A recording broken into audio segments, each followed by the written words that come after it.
The faint green glow of your phone's charging light, the one you barely notice on the nightstand, is still nearly 2 million times brighter than the bioluminescent flicker of a deep-sea squid. Allow your breathing to slow as the gentle sounds begin, and let your body sink into the quiet. We are going somewhere. There is time. The lights can stay dim. In that world, a single photon is a rare and meaningful event. These creatures have evolved to speak in light, their signals drifting through the darkness like a silent, private language. Over the next 3 hours, we will drift among them, watching their conversations unfold in the deep. In the deep ocean, light is not borrowed from the sun but created from within. This chemical art, bioluminescence, relies on a deceptively simple reaction between two molecules, luciferin and luciferase. Luciferin is the light-producing substrate, a small molecule that can be oxidized to release energy in the form of a photon.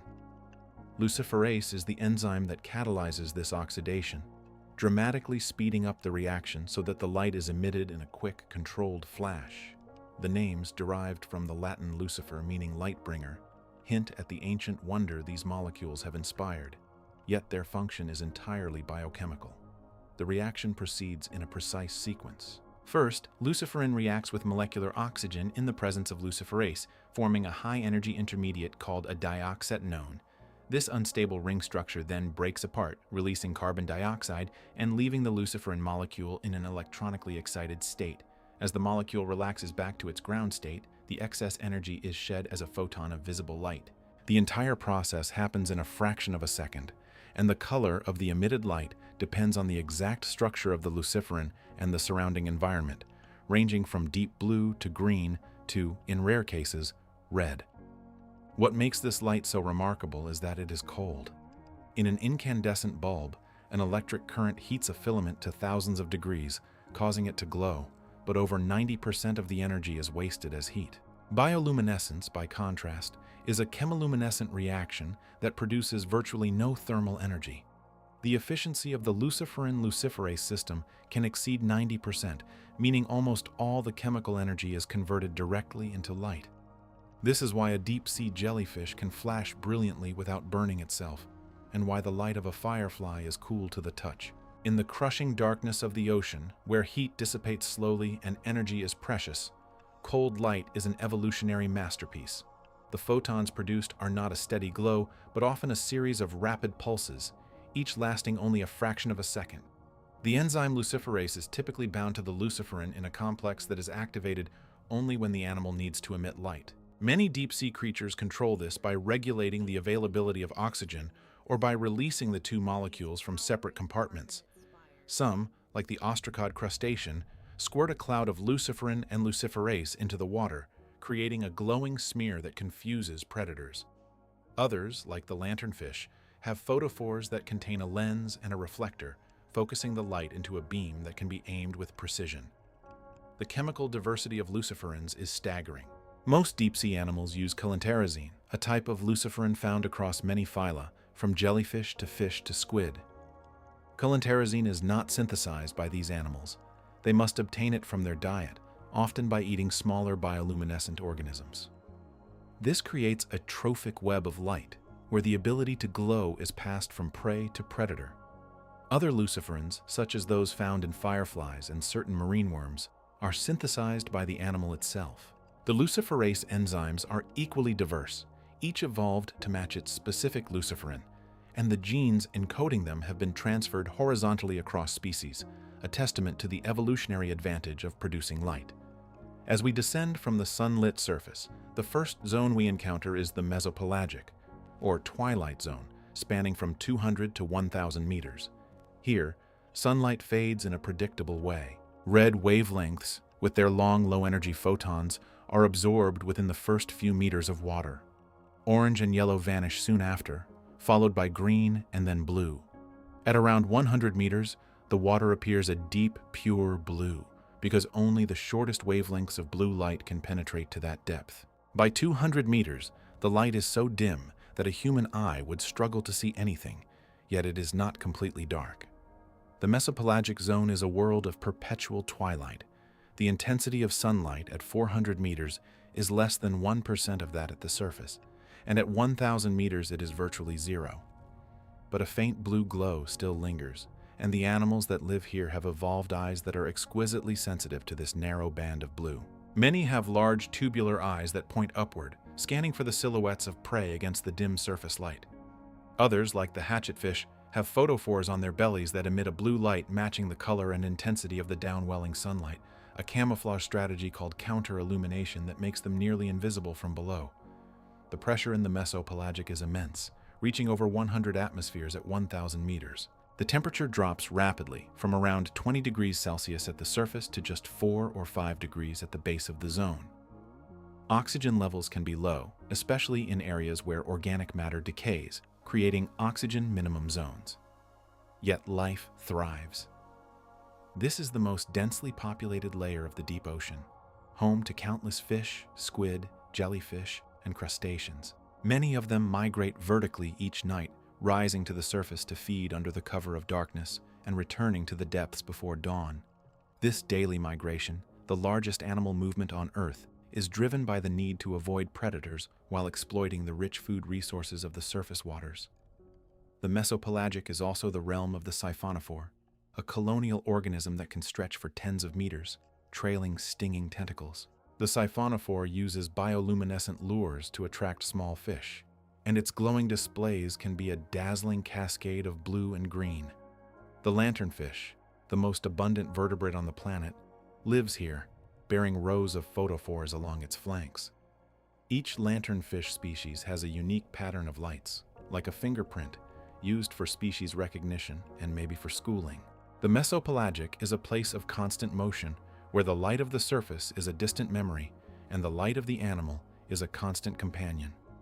Below 1,000 meters, we enter the bathypelagic zone, the midnight zone, where no sunlight ever reaches. This is the largest living space on Earth, covering over 70% of the planet's surface and extending down to 4,000 meters.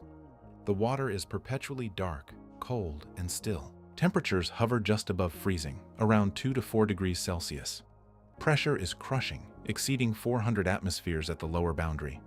Food is scarce, falling from above as marine snow, the slow drift of dead plankton, fecal pellets, and organic debris. In this absolute darkness, bioluminescence is not just a tool, but a necessity. It is the only source of light, and it is used for everything: finding food, attracting mates, defending territory, and confusing predators. The animals here are often bizarre, with enormous mouths, expandable stomachs, and sharp, needle-like teeth.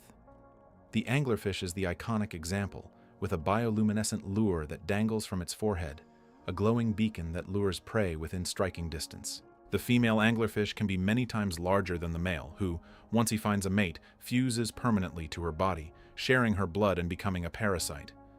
Many bathypelagic fish have evolved to be black as ink so that they absorb any stray light and remain invisible.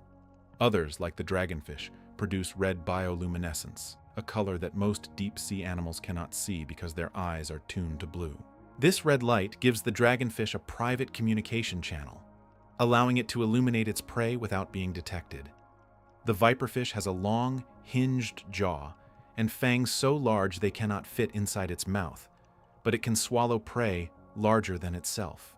Its light is produced by a complex of photophores along its belly and by a glowing lure on the tip of its dorsal fin. The bathypelagic zone is also home to the giant squid, a creature of legend that was only captured on film in its natural habitat in 2004. Its eyes are the largest of any animal, the size of dinner plates, adapted to detect the faintest glimmers of bioluminescent prey. The squid itself is covered in tiny photophores that can produce a shimmering display, possibly used to communicate or to startle predators. The deep-sea jellyfish, such as the atala, when attacked, releases a brilliant blue bioluminescent display that spirals outward, a phenomenon called a burglar alarm, which attracts even larger predators to attack the attacker. The prevalence of bioluminescence in the deep ocean is astonishing. Research by the Monterey Bay Aquarium Research Institute, MBRI, using remotely operated vehicles and submersibles, has shown that over 75% of all animals in the mesopelagic zone are capable of producing light. In the bathypelagic, that number rises to over 90%. This is not a rare adaptation, but a defining feature of life in the deep sea. The research of Dr. Edith Witter, a pioneer in the study of bioluminescence, has revealed that even in the deep scattering layer, the dense community of plankton and small fish that migrates nightly, almost every individual can glow. These numbers are surprising because they overturn the old assumption that the deep ocean is a place of darkness and silence. Instead, it is a world of constant, subtle light, where animals are in continuous communication and where the ability to see and be seen is a matter of survival. The fact that so many species independently evolved bioluminescence, often using different chemical systems, suggests that the deep ocean is a visually dominated environment despite the absence of sunlight. Light is the primary currency of information, and the creatures here have become masters of its production and detection. The scientific discovery of deep-sea bioluminescence is a story of ingenuity and perseverance. Early naturalists, such as Aristotle, noted the glow of marine organisms, but it was not until the 19th century that scientists began to understand its origins. In 1864, the French physiologist Raphael Dubois discovered luciferin and luciferase in the firefly, and later work showed that similar reactions occurred in marine animals. The first deep-sea bioluminescent creatures were collected by the Challenger expedition in the 1870s, using trawls that brought up specimens from abyssal depths. The reports were filled with descriptions of glowing fish and jellyfish, but the animals were so damaged by the pressure change that their light-producing organs were often destroyed. The real challenge was observing these creatures alive in their natural environment. Early attempts to keep them in aquariums failed because the rapid decompression killed them. The invention of the bathysphere in the 1930s by William Beebe and Otis Barton allowed humans to descend into the mesopelagic for the first time. Beebe described seeing a constellation of lights through the porthole, a sight that he said was more beautiful than any starry sky. He was able to observe the behavior of lanternfish, hatchetfish, and the bizarre anglerfish, and his accounts inspired a generation of oceanographers. The development of submersibles like Alvin in the 1960s revolutionized the field. Alvin could carry scientists to depths of over 4,000 meters, allowing them to observe bioluminescent animals in their own habitat. The discovery of hydrothermal vents in 1977 was a landmark, but the study of bioluminescence continued to advance. In the 1990s, MBARI's remotely operated vehicles, equipped with low-light cameras, began to capture high-definition footage of deep-sea animals, including the delicate siphonophores and the elusive giant squid. Dr. Edith Witter's work with the Eye in the Sea, a camera system that uses red light invisible to deep-sea creatures, has allowed researchers to observe bioluminescent displays without disturbing the animals. One of the most intriguing puzzles in deep-sea bioluminescence is the function of the light produced by a particular animal in the mesopelagic zone. This creature, whose identity we will not reveal here, emits a faint, steady glow that is unlike the rapid flashes of most other species. Its light is not used for counter-illumination, nor for startling predators, nor for attracting mates. Scientists have debated its purpose for decades, proposing theories that range from a lure for prey to a form of internal communication. The mystery remains unsolved, and we will return to it later in this journey. But for now, let us continue to drift deeper into the world of silent organic light, where every dimming flash is a message from a realm we are only beginning to understand.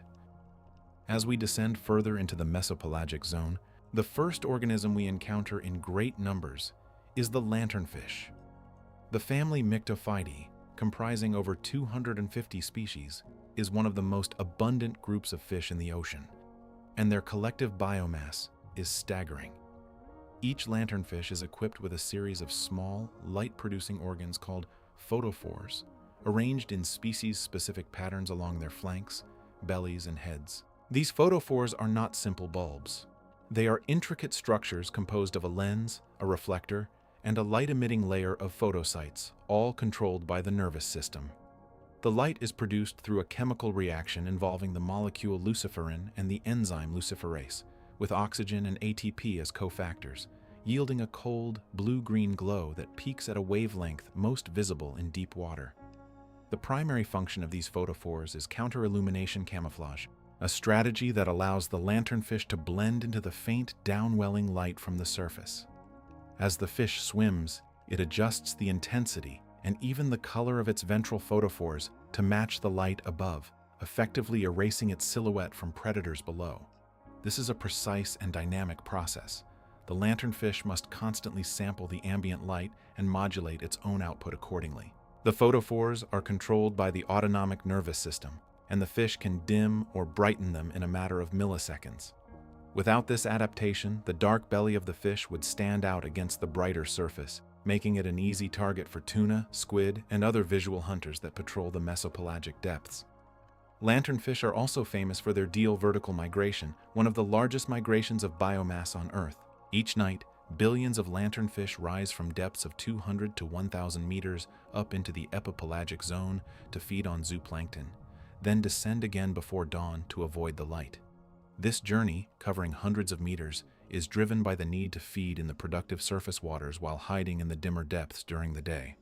The photophores play a role in this migration as well, helping to maintain camouflage during the ascent and descent when the light levels are changing rapidly. The migration is so vast that it can be detected by sonar as a deep scattering layer, a dense band of organisms that moves up and down with the sun. These fish are the engines of the ocean's carbon cycle, transporting organic matter from the surface to the deep sea through their waste and ultimately their own bodies when they die. The lanternfish's photophores are not limited to the belly. They also have photophores on the head, tail, and even the tongue. Some species have specialized photophores near the eyes, which may serve as flashlights to illuminate prey or to signal to other lanternfish. The species-specific patterns of these photophores are used for identification, much like the stripes on a zebra. During mating, males and females may use their unique light patterns to recognize each other in the darkness. The chemistry of the light is also finely tuned. The luciferin in lanternfish is different from that of many other bioluminescent organisms, and it is recycled in a complex metabolic pathway to conserve energy. This efficiency is critical because producing light requires a significant amount of energy, and in the food-scarce mesopelagic zone, every calorie matters. As we continue our descent, we leave the layers of lanternfish and enter the deeper waters of the bathypelagic zone, where the light from the surface is completely absent. Here, bioluminescence becomes the only source of illumination, and the creatures that live here have evolved some of the most extraordinary adaptations. One of the most iconic is the anglerfish, a group of fish that includes the famous deep-sea anglerfish of the suborder Ceratioidae. The female anglerfish possesses a unique lure, the esca, which is a modified dorsal fin ray that extends forward over the mouth. The esca is a complex structure containing a bulbous tip that houses a symbiotic community of bioluminescent bacteria, typically from the genus Photobacterium or Vibrio. These bacteria produce light continuously, and the anglerfish controls the output by adjusting blood flow to the esca, which varies the oxygen supply to the bacteria. The relationship between the anglerfish and its bacteria is a classic example of mutualism. The bacteria receive a protected, nutrient-rich environment within the esca, and in return they provide the fish with a steady source of light. The esca itself is often equipped with a lens and a reflector, similar to the photophores of lanternfish, which focus and direct the light. The light is usually blue-green, but some species produce a reddish glow, which is less visible to many deep-sea predators. The anglerfish uses this lure to attract prey, dangling it in front of its mouth and twitching it to mimic the movements of a small worm or crustacean. When a curious fish or shrimp approaches, the anglerfish opens its mouth and creates a powerful suction, sucking the prey in before it can escape. The anglerfish's mouth is disproportionately large, and its teeth are long, sharp, and hinged inward, ensuring that prey cannot escape once swallowed. The stomach is highly distensible, allowing the fish to consume prey larger than itself. This is an adaptation to the sparse food supply of the deep sea. When a meal is found, it must be fully utilized. The female anglerfish is much larger than the male, and the males are among the most extreme examples of sexual dimorphism in the animal kingdom. Male anglerfish are tiny, lack a lure, and have poor eyesight. They rely on their sense of smell to find a female, and when they do, they bite onto her body permanently. The male's tissues fuse with the female's, and his circulatory system connects to hers, allowing her to provide him with nutrients. In return, he provides sperm for fertilization when she releases her eggs. Over time, the male's body degenerates further, leaving only his testes as a functional organ. This parasitic lifestyle ensures that the female always has a mate available in the vast, dark ocean, where encounters are rare. The biology of the anglerfish is a testament to the extremes of adaptation in the deep sea. The ESCA bacteria are not just passive light sources, they are actively regulated by the host. The anglerfish can alter the intensity of the light by controlling the blood flow, and it can also flash the lure by rapidly contracting muscles around the ESCA. Some species have a second, smaller photophore on the floor of the mouth, which may serve as a lure to attract prey into the jaws. The bacteria themselves are not cultured in a lab. They are difficult to isolate because they are obligate symbionts that cannot survive outside the host. Recent research has shown that the bacteria are transmitted vertically from mother to offspring, possibly through the eggs or through the water column. The anglerfish's lure is a perfect example of how bioluminescence can be weaponized, turning light into a tool of predation in a world of perpetual darkness. Shifting our focus to another remarkable creature, we encounter the vampire squid, Vampiroteuthis infernalis, whose name means vampire squid from hell. Despite its fearsome name, this animal is not a true squid nor an octopus.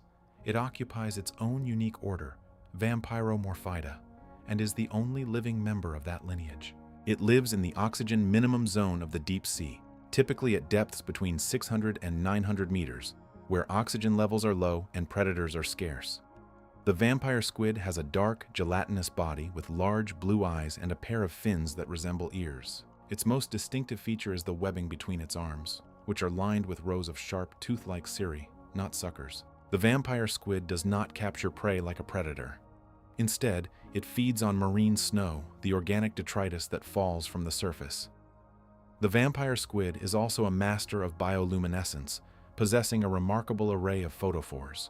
It has two large photophores at the base of its fins, which are among the largest bioluminescent organs in the deep sea. In addition, it has numerous small photophores scattered across its body, arms, and webbing. These photophores are not used for counter-illumination, as the vampire squid lives in the oxygen minimum zone where downwelling light is absent. Instead, they are used for defense.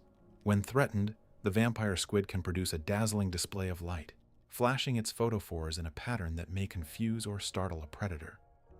It can also release a cloud of bioluminescent mucus from the tips of its arms, creating a glowing smoke screen that allows it to escape.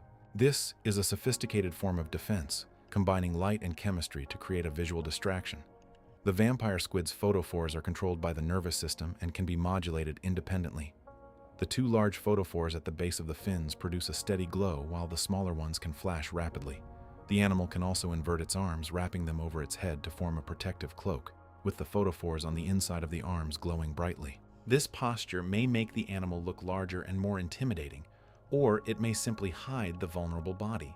The bioluminescent mucus is produced by specialized cells in the skin, and it contains the same luciferin-luciferase system as the photophores. The mucus is expelled as a sticky, glowing cloud that can linger for several seconds, providing a decoy for the predator to attack while the vampire squid disappears into the darkness. The vampire squid's reproductive biology is also unique. Females produce a single large egg at a time, and they invest considerable energy in its development. The young hatch as miniature adults, bypassing the planktonic larval stage common in other cephalopods. This is an adaptation to the deep sea, where the risk of predation is high and food is scarce. The vampire squid's life history is slow, with individuals living for several years, unlike many shallow water squids that live only 1 year. Its metabolism is also low, allowing it to survive in the oxygen-depleted waters where few other animals can thrive. The study of Vampiroteuthis infernalis has revealed a world of delicate beauty and unexpected complexity, a creature that uses light not to hunt, but to survive in a realm where every encounter is a matter of life and death. To understand these bioluminescent phenomena, scientists must venture into the deep sea with specialized tools. One of the most important instruments is the bathyphotometer, a device that measures the intensity of bioluminescence in the water column. The bathyphotometer is deployed on a CTD rosette, which also measures conductivity, temperature, and depth. As the instrument descends, it pumps water through a chamber that contains a sensitive photomultiplier tube, which detects the light produced by organisms that are disturbed by the flow. This gives a measure of the stimulable bioluminescence at each depth, revealing the distribution of light-producing organisms. The data from these surveys show that bioluminescence is not uniform. It peaks in the mesopelagic zone, especially in the upper 500 meters, where the density of lanternfish and other bioluminescent organisms is highest. Another tool is the low-light camera, such as the ones used by Dr. Edith Witter in her Eye in the Sea system. These cameras are equipped with intensified CCD sensors that can detect even the faintest flashes of light. They are mounted on remotely operated vehicles or stationary platforms and are often paired with red light sources, which are invisible to deep-sea creatures that have evolved to see only blue light. This allows researchers to observe natural bioluminescent behaviors without disturbing the animals. The Eye in the Sea has captured footage of bioluminescent displays from jellyfish, squid, and fish that had never been seen before. It has also revealed the phenomenon of bioluminescent breakthrough, where the light from a single organism can be seen from hundreds of meters away, creating a visual landscape that is rich with information. To quantify the total amount of bioluminescence in the ocean, researchers use a different approach. They deploy a profiling float, similar to an Argo float, that is equipped with a bathyphotometer and a low-light camera. The float drifts with the currents and makes regular vertical profiles, recording the bioluminescence at intervals. Over time, these data build a global map of bioluminescence intensity, which can be correlated with chlorophyll concentration, temperature, and other environmental factors. The results show that bioluminescence is most abundant in productive waters, such as upwelling zones and continental shelves, where the food web is rich. In the open ocean, the bioluminescence is lower but still present, especially in the mesopelagic zone. A typical deep dive survey may reveal that up to 90% of the animals in the mesopelagic zone are bioluminescent, a testament to the fundamental role of light in the deep sea. The measurement of bioluminescence is not just a matter of counting photons, it also involves understanding the temporal dynamics. Many organisms flash in response to mechanical stimulation, such as the approach of a predator or the touch of a net. Scientists use a device called a bathyphotometer with a net to capture the organisms and then measure the light they produce in a controlled environment. This helps to identify which species are responsible for the bioluminescence at a given depth. The data from these surveys have revealed that the bioluminescent potential of the ocean is immense, with estimates suggesting that the total light produced by all deep-sea organisms far exceeds the amount of light that penetrates from the surface. This internal light field is a hidden dimension of the ocean, a world of silent signals that we are only beginning to decode. As we continue to drift deeper, the bioluminescence becomes more sporadic, but no less intriguing. The creatures we have encountered, the lanternfish, the anglerfish, the vampire squid, are but a few examples of the many ways that life has harnessed light in the deep sea. Each species has its own unique adaptations, its own story of evolution and survival. The mystery of the faint, steady glow we mentioned earlier still lingers in our minds, a reminder that even after decades of research, the deep sea holds secrets that elude our understanding. The ocean is vast, and the light within it is a language that we are only beginning to learn. For now, we let the darkness wrap around us, and we wait for the next flash, the next whisper of light from the abyss. Consider the hatchetfish, a creature no larger than a thumbnail that inhabits the twilight zone. Its body is a masterpiece of deception, lined with rows of photophores that produce a precise, downward-directed light. This light is not random. It is carefully calibrated to match the intensity and color of the faint sunlight filtering from above. By doing so, the hatchetfish effectively erases its own silhouette, becoming invisible to predators lurking below. This adaptation is known as counter-illumination, and it requires a remarkable level of control. The hatchetfish must sense the ambient light above and adjust its own glow in real time. Recent research has revealed that these fish use specialized photoreceptors on their backs to gauge the brightness of the surface.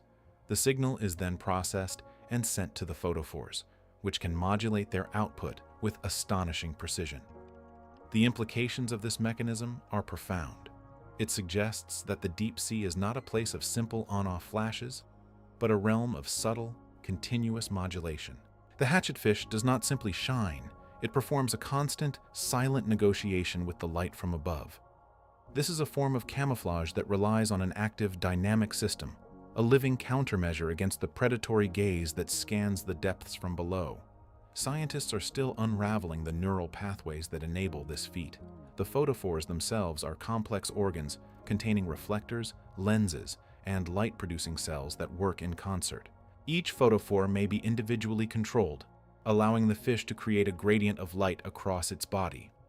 The result is a near-perfect invisibility cloak, honed by millions of years of evolution in the perpetual twilight of the open ocean. But the hatchetfish is far from the only master of light in this realm. Far below, in waters where the sun's rays never reach, another kind of organism weaves its own luminous tapestry, one that challenges our very understanding of what an individual animal can be. These are the siphonophores, and they are not single creatures in the way we usually think of them. They are colonial organisms, composed of hundreds or even thousands of individual units called zooids, each one a specialized clone that performs a specific function for the whole. This is a living collective, a floating city of cells that has evolved over hundreds of millions of years into something that is neither a simple animal nor a mere colony, but a third kind of being. The largest siphonophores are among the longest animals on Earth.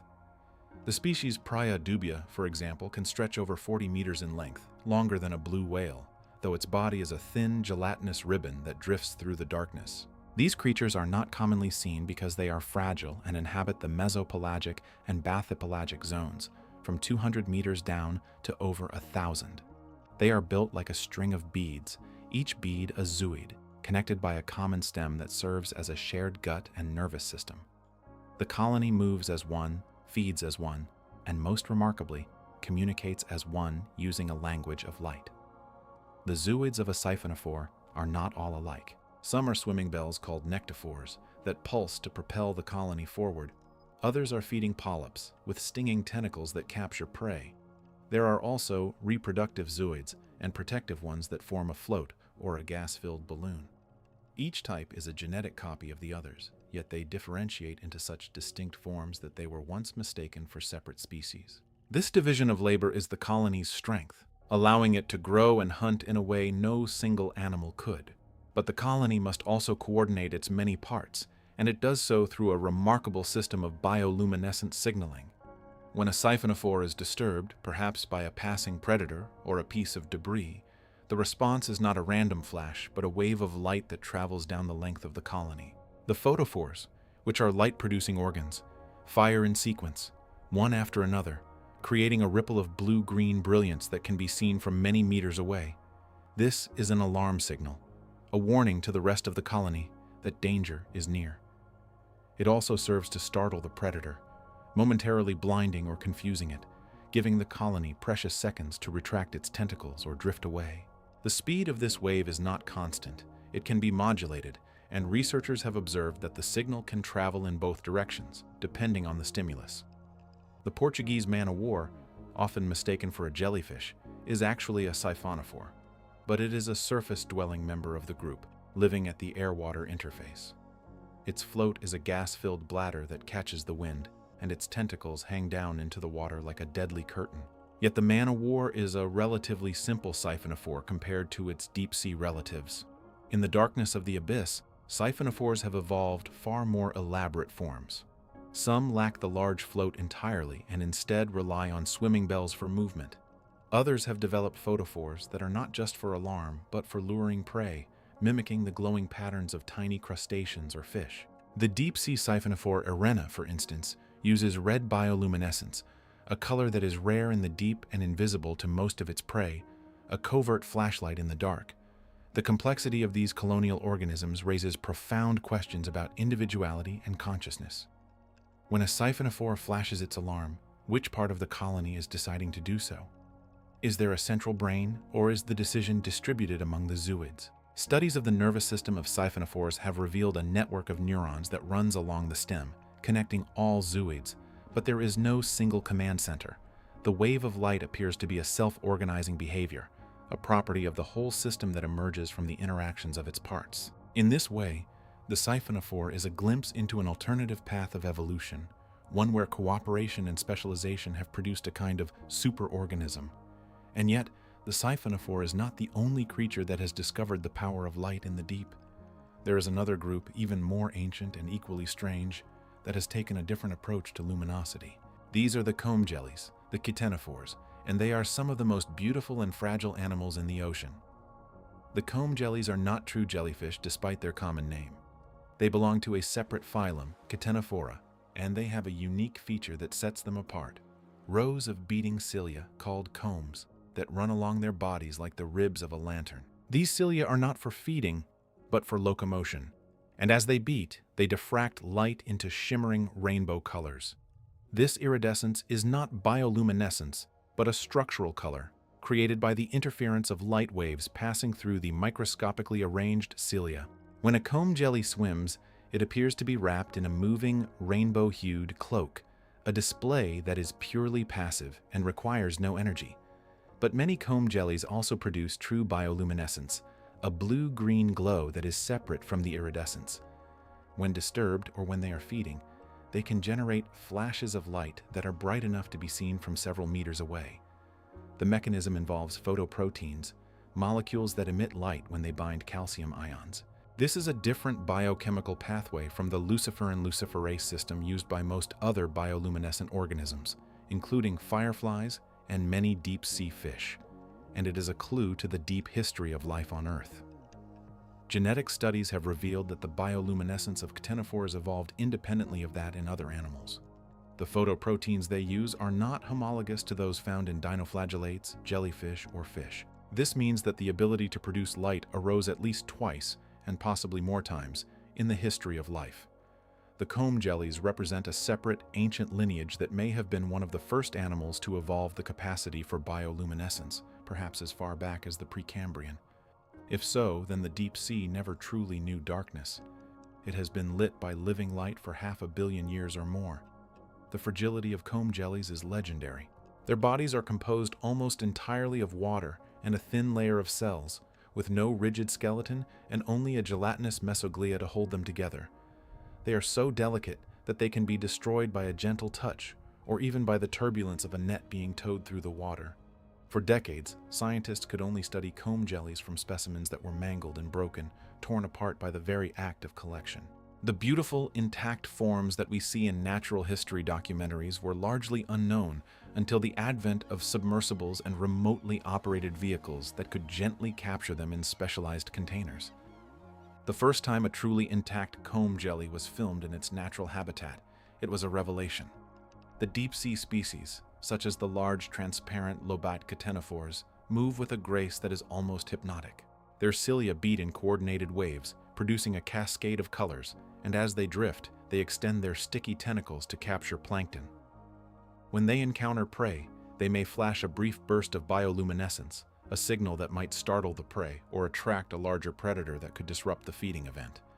But the function of the flash is still debated. Some researchers believe it is a defensive response, an attempt to blind or confuse a predator, while others see it as a form of communication, perhaps to warn other ctenophores of danger.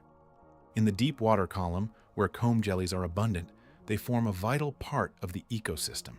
They are consumers of small crustaceans, and they are in turn preyed upon by gelatinous predators, such as some jellyfish and siphonophores. Their bioluminescence may play a role in these interactions, a silent dialogue between hunter and hunted that unfolds in the darkness. But there is another predator in the deep that has perfected a far more sinister use of light: the dragonfish. The dragonfish, belonging to the family Stomidae, are among the most formidable predators of the mesopelagic zone. They are small, typically no more than 30 centimeters in length, but they are armed with an arsenal of adaptations that make them virtually invisible to their prey. The most striking of these is their use of red bioluminescence, a rare and remarkable phenomenon in the deep sea. Most deep-sea creatures produce light in the blue-green part of the spectrum, around 470 to 490 nanometers. This is because seawater absorbs longer wavelengths, such as red and orange, very quickly. Blue light travels farthest in the ocean, so it is the color of choice for communication and camouflage. But the dragonfish has evolved a different strategy. It produces red light with wavelengths around 700 nanometers, which is far outside the range of vision of most other deep-sea animals. The majority of fish and invertebrates in the deep have eyes that are only sensitive to blue light. They cannot see red at all. This means that a dragonfish can illuminate its surroundings with a red flashlight while remaining completely invisible to its prey. The photophores that produce this red light are located on the dragonfish's body, but especially prominent are the ones beneath its eyes, which look like glowing red jewels. These are far-red photophores, and they are controlled by a complex system of nerves and muscles. The dragonfish can turn them on and off, and even modulate their intensity, creating a beam of light that it can direct at potential prey. The light is not merely a searchlight, it is also a weapon. The dragonfish's jaws are hinged, and it can open its mouth to an astonishing degree, allowing it to swallow prey nearly as large as itself. The teeth are long and sharp, and they curve inward, ensuring that once prey is caught, it cannot escape. The biology of the dragonfish is a study in extremes. Its body is elongated and dark, almost black, to absorb any stray light. Its eyes are large and adapted to the dim blue light of the twilight zone, but they also have specialized pigments that allow them to see the red light they produce. This is a unique adaptation, a retinal pigment that is sensitive to far red wavelengths. The dragonfish thus lives in a world of its own, a red-lit universe where it is the only one that can see. Its prey, such as lanternfish or small crustaceans, are blind to its approach, and the dragonfish can swim up to them, flash its red light to startle or confuse them, and then strike with its hinged jaws. The evolutionary arms race in the deep sea has often produced such asymmetric relationships. The dragonfish has a distinct advantage, but its prey are not entirely defenseless. Some lanternfish have evolved photophores that produce a counter-illumination that matches the blue light from above, but they cannot see red, so they cannot counter the dragonfish's hidden light. Yet the dragonfish is not the only predator that uses deception. The deep sea is filled with examples of mimicry and trickery, where one creature mimics the bioluminescent signal of another to lure it to its doom. One of the most famous examples is the female anglerfish, which uses a bioluminescent lure to attract prey. The lure is a modified dorsal fin ray, tipped with a light organ that contains symbiotic bacteria. The anglerfish can control the flash pattern of the lure, making it resemble the movements of a small fish or a shrimp. When a curious creature approaches, the anglerfish opens its huge mouth and swallows it whole. But the anglerfish is not just a predator, it is also a victim of its own kind. The males are tiny and parasitic, attaching themselves to the female and eventually fusing with her body, becoming a permanent source of sperm. Mimicry extends beyond the anglerfish. Some deep-sea squid and jellyfish produce displays that resemble the bioluminescent patterns of other species, luring them into range. There is a phenomenon known as bioluminescent false alarms, where a predator mimics the distress flashes of a prey species, attracting other predators that then become the hunter's meal. This is an arms race that has been running for millions of years, a silent war of light and deception in the absolute darkness. The ultimate source of all this bioluminescence, however, may be found in the smallest of organisms, the dinoflagellates. These are single-celled plankton, each one a microscopic sphere, but when they bloom in the surface waters of the ocean, they can create one of the most spectacular natural phenomena on Earth. On a dark night, as waves break on a beach, the water can glow with a brilliant blue light. This is caused by dinoflagellates that are disturbed by the motion of the water, each one emitting a flash of light as a defense mechanism. The flash is meant to startle a potential predator, such as a copepod, or to attract a larger predator that might eat the copepod, thus saving the dinoflagellate. The dinoflagellate flash is a chemical reaction using luciferin and luciferase, similar to that of fireflies. But the dinoflagellates are not deep-sea creatures. They live in the sunlit surface, and their bioluminescence is a different adaptation from the continuous modulation of the hatchetfish or the red light of the dragonfish. Yet the same molecules and the same basic principles are at work throughout the ocean. The bioluminescence of dinoflagellates is a reminder that the deep sea's light show is not an isolated phenomenon, but a part of a global system of living light. The glowing waves that tourists marvel at on beaches are a sign of a connection between the surface and the deep. The dinoflagellates that produce these blooms are often the same species that sink to the depths after a bloom, where they become part of the marine snow. Their bioluminescent capabilities may persist for a time, adding to the ambient light in the deep. And the genetic machinery that produces light in dinoflagellates is related to that in some deep-sea jellyfish, suggesting a common evolutionary origin that dates back to the early days of complex life. The arms race is not limited to the deep. In the surface waters, the dinoflagellates are preyed upon by copepods, which are in turn hunted by lanternfish, which are eaten by dragonfish, and so on. At every level, bioluminescence is used for defense, offense, communication, and camouflage. The ocean is a web of light, and each thread is a living creature that has learned to manipulate photons to its advantage. But there are still mysteries. In 2019, an expedition was exploring the mesopelagic zone off the coast of an unnamed island chain, using a remotely operated vehicle equipped with a low-light camera. The team was studying the distribution of bioluminescent organisms, hoping to map the density of light in the deep. They had seen the usual flashes, the twinkling of tiny crustaceans, the slow pulses of jellyfish, the glowing trails of squid. But then, something else appeared. The camera recorded a shape in the bioluminescent layer that was unlike anything they had seen before. It was large, perhaps several meters in length, and it moved with a slow, deliberate grace. Its body was covered in photophores that pulsed in a coordinated pattern, a wave of light that traveled from one end to the other, then reversed direction. The pattern was rhythmic, almost hypnotic, and it seemed to be a signal. The creature was not disturbed by the ROV. It approached the camera, its lights flickering, and then it turned and disappeared into the darkness. The footage was so unusual that the scientists spent years analyzing it. They could not identify the species. It was not a known siphonophore, not a jellyfish, not a comb jelly. It was something else, something that had never been caught on camera before. The images were published only after a long period of scrutiny, and even then, they raised more questions than answers. What was this creature? What was it communicating? And why had it never been seen before? We will return to that expedition and to the mysterious organism it recorded later in this story. But for now, we must continue our descent, deeper into the abyss, where the light becomes even more strange, and the creatures that produce it become even more alien. The dragonfish, the siphonophores, the comb jellies, the dinoflagellates, all of them are part of a vast living network of light. But as we go deeper, beyond the twilight zone into the midnight zone, the rules change. The pressure increases, the temperature drops, and the food becomes scarce. Yet life persists, and it continues to produce light.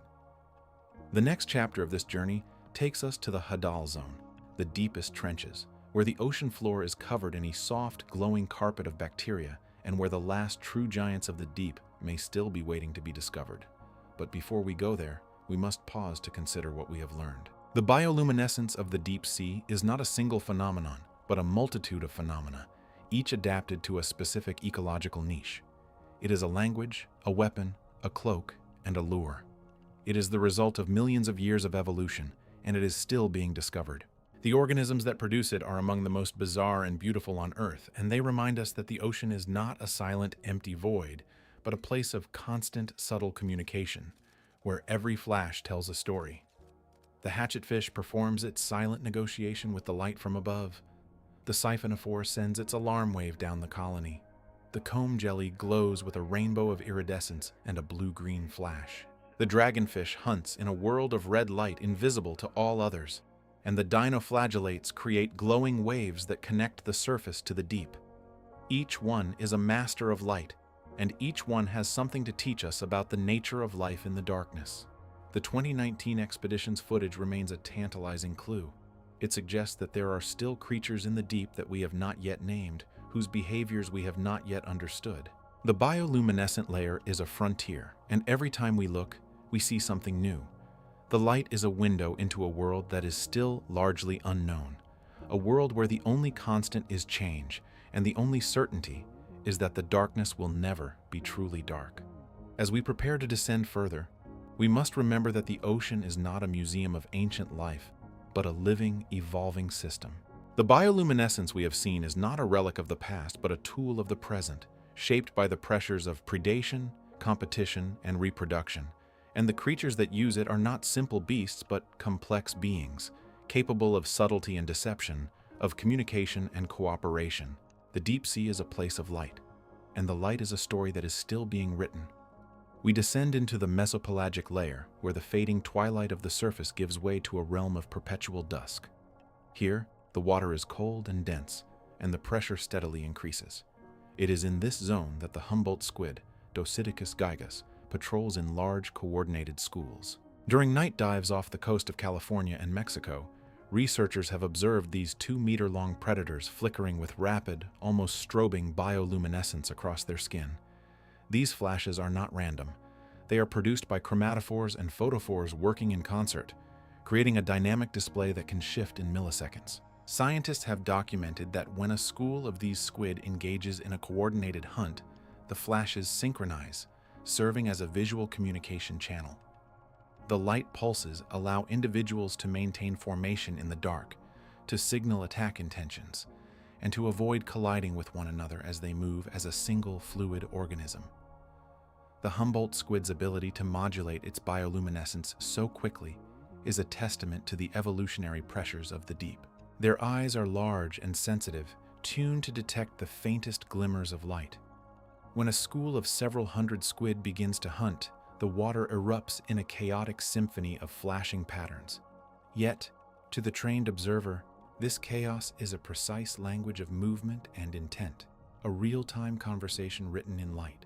The biologists who first witnessed these displays from submersibles in the Gulf of California described a feeling of awe mixed with unease. The squid would approach the vehicle, their bodies pulsing with color and light, their eyes fixed on the researchers.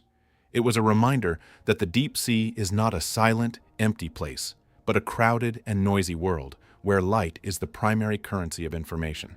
From the fast, coordinated flashes of the Humboldt squid, we turn to a far smaller, yet even more sinister master of bioluminescence. The cookie-cutter shark, Isistius brasiliensis, is a deep-sea predator that rarely exceeds half a meter in length.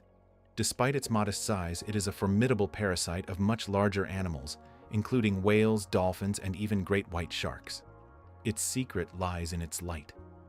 This shark possesses a dense array of photophores across its underside, producing a counter-illuminating glow that matches the downwelling light from the surface. This is a common camouflage strategy in the deep sea, used to erase the silhouette of a predator against the dim light above. But the cookie-cutter shark has evolved a twist.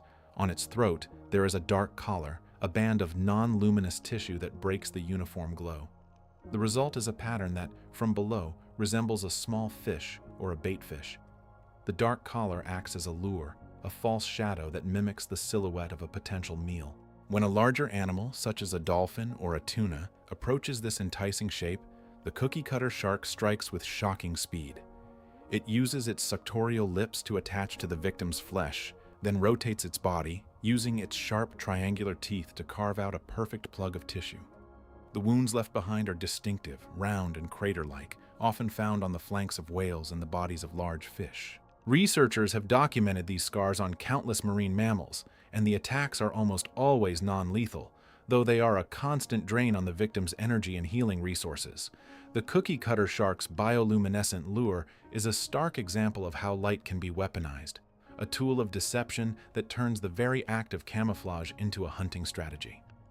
The shark's own biology is finely tuned to this predatory lifestyle. Its liver is large and oil-rich, providing buoyancy, and its photophores are controlled by hormones that respond to the ambient light levels.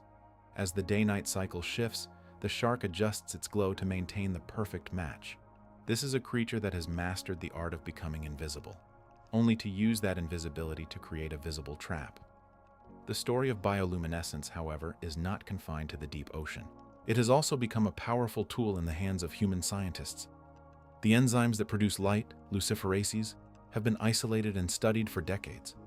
The most famous is firefly luciferase, which has been cloned and expressed in countless laboratory organisms. This gene, originally from a beetle, can be inserted into the DNA of bacteria, plants, and even mice, allowing researchers to visualize biological processes that were once invisible. When a gene is linked to a luciferase reporter, its activity can be tracked in real time.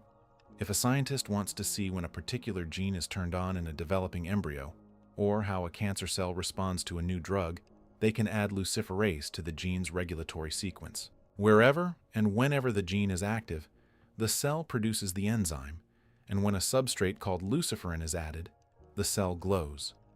This is not a metaphor. The cell literally emits photons that can be detected by sensitive cameras.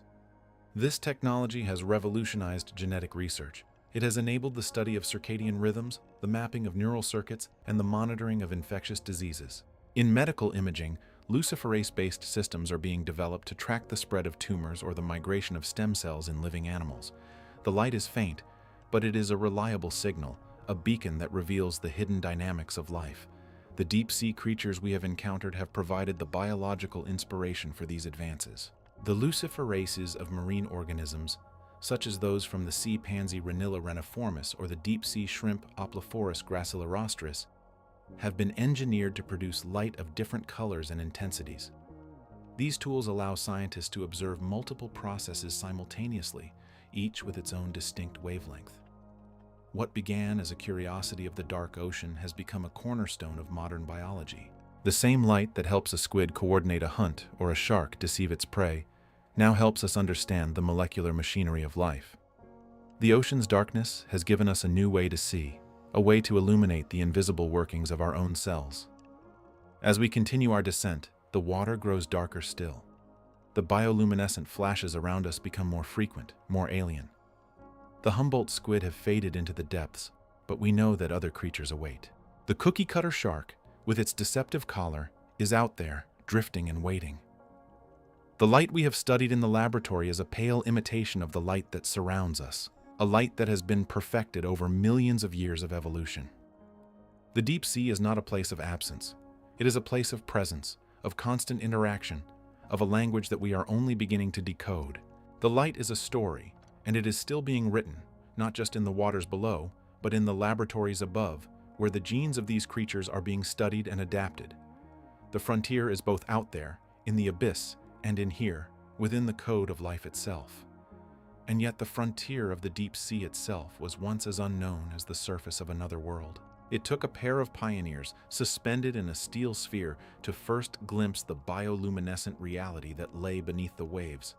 In 1930, William Beebe and Otis Barton descended into the Atlantic off Bermuda inside the bathysphere, a 4-foot-wide steel capsule with tiny quartz windows.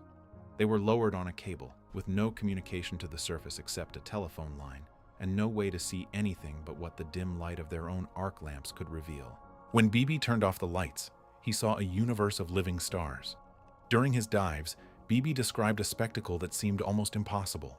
He spoke of explosions of light that flashed like firecrackers, of triple-tiered pinwheels of blue and green, and of ghostly shapes that glided past the window. He saw what he called a meteor shower of the abyss. He described the lights of jellyfish, fish, and squid, and he noted that the deeper they went, the more frequent and more elaborate the displays became. At 3,028 feet, his deepest dive in 1934, he reported seeing a constellation of lights that stretched in every direction. The scientific establishment of the time was skeptical. Many dismissed Beebe's accounts as the fanciful imaginings of a man under pressure, a naturalist who had been alone in the dark for too long. They argued that the deep sea was too cold, too dark, and too poor in food to support such a vibrant display of life. They suggested that the lights were likely reflections from his own equipment, or perhaps the hallucinations of a stressed mind. Beebe's careful drawings and detailed notes were not enough to convince a generation of scientists who had never seen the deep sea for themselves. It took decades and the development of new technology to confirm what Beebe had seen. The first manned submersible, the bathyscaphe Trieste, reached the deepest part of the ocean in 1960, but it was the Alvin, a small 3-person submersible built in 1964, that became the workhorse of deep-sea exploration. Alvin's dives in the 1970s and 1980s revealed hydrothermal vents, giant tube worms, and a richness of life that no one had predicted. And as Alvin descended, its pilots often turned off the lights and saw the same bioluminescent displays that Beebe had described. In 1979, marine biologist Sylvia Earle made a dive in a gym suit, a 1-atmosphere armored diving suit that allowed her to walk on the seafloor at a depth of 1,250 feet. She described the scene as a fantasy of light, with brittle stars and sea pens glowing in the dark. She saw a bioluminescent jellyfish pulse with a rhythm that seemed almost musical. Her account, like Beebe's, was dismissed by some as an exaggeration, But later observations with submersibles and remotely operated vehicles confirmed the density and diversity of glowing life on the seafloor. The true extent of bioluminescence in the deep sea was only revealed through systematic surveys. In the 1990s and 2000s, a team of scientists at the Monterey Bay Aquarium Research Institute, led by Edith Witter and Steve Haddock, began a series of dives in the deep waters off California. They used a specially designed submersible with a low-light camera that could detect the faintest flashes of bioluminescence. They also used a device that emitted a gentle red light, invisible to most deep-sea animals, which allowed them to see the creatures without disturbing them. What they found was astonishing. In the mesopelagic zone between 200 and 1,000 meters, they counted that 76% of all the creatures they encountered were capable of producing light. In the bathypelagic zone, below 1,000 meters, the percentage was even higher, approaching 90% in some layers. This meant that bioluminescence is not a rare or exotic adaptation, but a fundamental feature of life in the deep ocean. It is the primary language of the abyss, used for communication, camouflage, and predation. These surveys also revealed that the light is not just a random display. Each species has its own pattern, its own color, and its own timing. The light of a jellyfish is different from the light of a fish, and the light of a squid is different from the light of a shrimp. Some creatures produce a steady glow, others a series of flashes, and others a complex pinwheel that spins in the dark. The deep sea is a visual symphony, with each species playing its own part.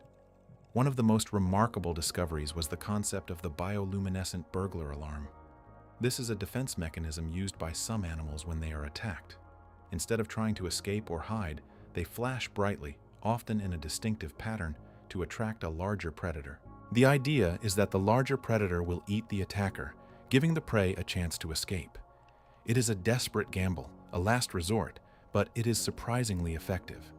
The most famous example of this is the Atolla jellyfish, Atolla wyvillei.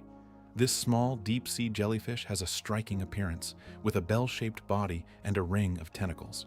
When it is attacked by a fish or a squid, it produces a brilliant pinwheel of light, a spiral that rotates around its body. The display is so bright and so distinctive that it can be seen from a great distance. This flash attracts the attention of any larger predator in the area, which may then attack the original attacker. Edith Witter and her colleagues studied this behavior in detail. They used a special camera system on a submersible to observe the Atolla jellyfish in its natural habitat. They also used a lure that simulated the pinwheel display, and they found that it attracted large predators, including deep-sea sharks and fish. The burglar alarm is not just a theoretical concept. It is a real and effective strategy that has been honed by millions of years of evolution. This mechanism is not limited to jellyfish. Many other deep-sea creatures use similar strategies. Some shrimp emit a cloud of bioluminescent fluid when attacked, which disorients the predator. Some fish flash a bright light on their tail, which may confuse the attacker or attract a larger predator. The deep sea is a world of constant vigilance, where every creature must be ready to use light as a weapon or a shield. The seafloor itself is also a realm of bioluminescence. When viewed with a camera that can detect the faintest glows, the abyssal plain looks like a starry sky. Brittle stars, which are relatives of starfish, are among the most common bioluminescent organisms on the seafloor. They wave their arms in the dark, producing a faint blue glow that can be seen across the sediment. Some species of brittle stars can even produce a coordinated display, a wave of light that sweeps across the seabed. Sea pens, which are colonial animals related to corals, also glow. They are often anchored in the soft sediment, and they produce a soft, pulsing light that may be used to attract prey or to communicate with other sea pens. Other benthic organisms, such as crinoids, sponges, and even some worms, also produce light. The seafloor is not a dark, lifeless desert. It is a living tapestry of light. The density of glowing life on the abyssal plain is surprising. In some areas, the number of bioluminescent organisms per square meter can be in the hundreds. This means that the seafloor is a constant source of light even in the deepest parts of the ocean. The light is not used for photosynthesis, since sunlight never reaches these depths, but for other purposes: defense, mating, and feeding. The deep sea floor is also home to some of the most spectacular bioluminescent displays. Some species of sea pens can produce a bright, sustained glow that can be seen from a submersible hundreds of meters away. Others produce a short, intense flash that is used to startle predators. The seafloor is a stage for a silent, luminous ballet. And yet, despite all we have learned, there is one piece of this story about deep-sea bioluminescence that no expedition has yet fully documented. It is an interaction between two species that researchers have only inferred from indirect evidence. They have seen the bite marks on a squid, and they have found the bioluminescent lure of a fish in the stomach of a shark. They have reconstructed the encounter from the fragments, but they have never witnessed it directly. The full story of that meeting, the first time a predator and its prey used light in a way that has never been seen, remains hidden in the darkness. We will come back to it. To understand the full scope of this hidden world, we must first turn back the clock to a time when the deep ocean was a realm of pure speculation. In 1934, the naturalist William Beebe and the engineer Otis Barton descended into the Atlantic Ocean off Bermuda, inside a steel sphere they called the bathysphere. Their record dive reached 923 meters, a depth no human had ever achieved before. Beebe was a gifted writer, and he described the world outside the tiny quartz windows with a poet's eye. He spoke of a living darkness punctuated by sudden, fleeting sparks of light. He saw creatures that had never been named, and he gave them names that captured their eerie beauty. Among the most famous of Beebe's descriptions were the five-lined constellation fish and the pallid sailfin. He claimed that the constellation fish was covered in a pattern of glowing dots that resembled a star chart, and that the sailfin had a translucent fan-like structure that shimmered with a pale, ghostly luminescence. His accounts were so vivid, so fantastical, that many in the scientific community met them with deep skepticism. Colleagues accused him of embellishment, of letting his imagination run wild in the dark. They could not believe that such strange, intricate light shows existed in the abyss. But modern technology has a way of vindicating the careful observer. Decades later, remotely operated vehicles, or ROVs, equipped with sensitive cameras and lights, descended into the same waters off Bermuda. They found the very creatures Beebe had described. The five-lined constellation fish, now known as a species of lanternfish, indeed bears a precise pattern of photophores along its flanks. The pallid sailfin, which we now know as a type of deep-sea jellyfish, does possess a delicate glowing sail. Beebe's accounts, once dismissed as tall tales, are now recognized as remarkably accurate field notes. The skepticism he faced reminds us that the deep ocean often surpasses our ability to believe what our eyes reveal. The next great leap in deep-sea exploration came with the development of the submersible Alvin, built by the Woods Hole Oceanographic Institution. Alvin was a true research submarine, capable of carrying 3 people to depths of several thousand meters. Its first major bioluminescence-related discoveries came in the 1970s, when scientists began to realize that the light in the deep sea was not random or accidental. It was a language, a tool, a weapon, and Alvin gave them a front-row seat. Perhaps the most famous Alvin mission was the 1977 expedition to the Galapagos Rift, where scientists discovered hydrothermal vents. The vents were a shock. They were oases of life in the dark, fueled not by sunlight but by chemical energy from the Earth's interior. But the mission also revealed something about bioluminescence. The water around the vents was filled with a faint, constant glow, a kind of bacterial chemiluminescence that coated the rocks and the plumes of hot water. This was a new kind of light, one that did not come from discrete flashes but from a living, shimmering haze. Subsequent Alvin dives in the Pacific and Atlantic Ocean floors changed our understanding of deep-sea light entirely. Scientists began to map the spatial distribution of bioluminescence, finding that some regions were far brighter than others, and that the intensity of the light correlated with the density of life. Moving into the modern era, the Monterey Bay Aquarium Research Institute, MBARI, has conducted some of the most systematic surveys of deep-sea bioluminescence ever undertaken.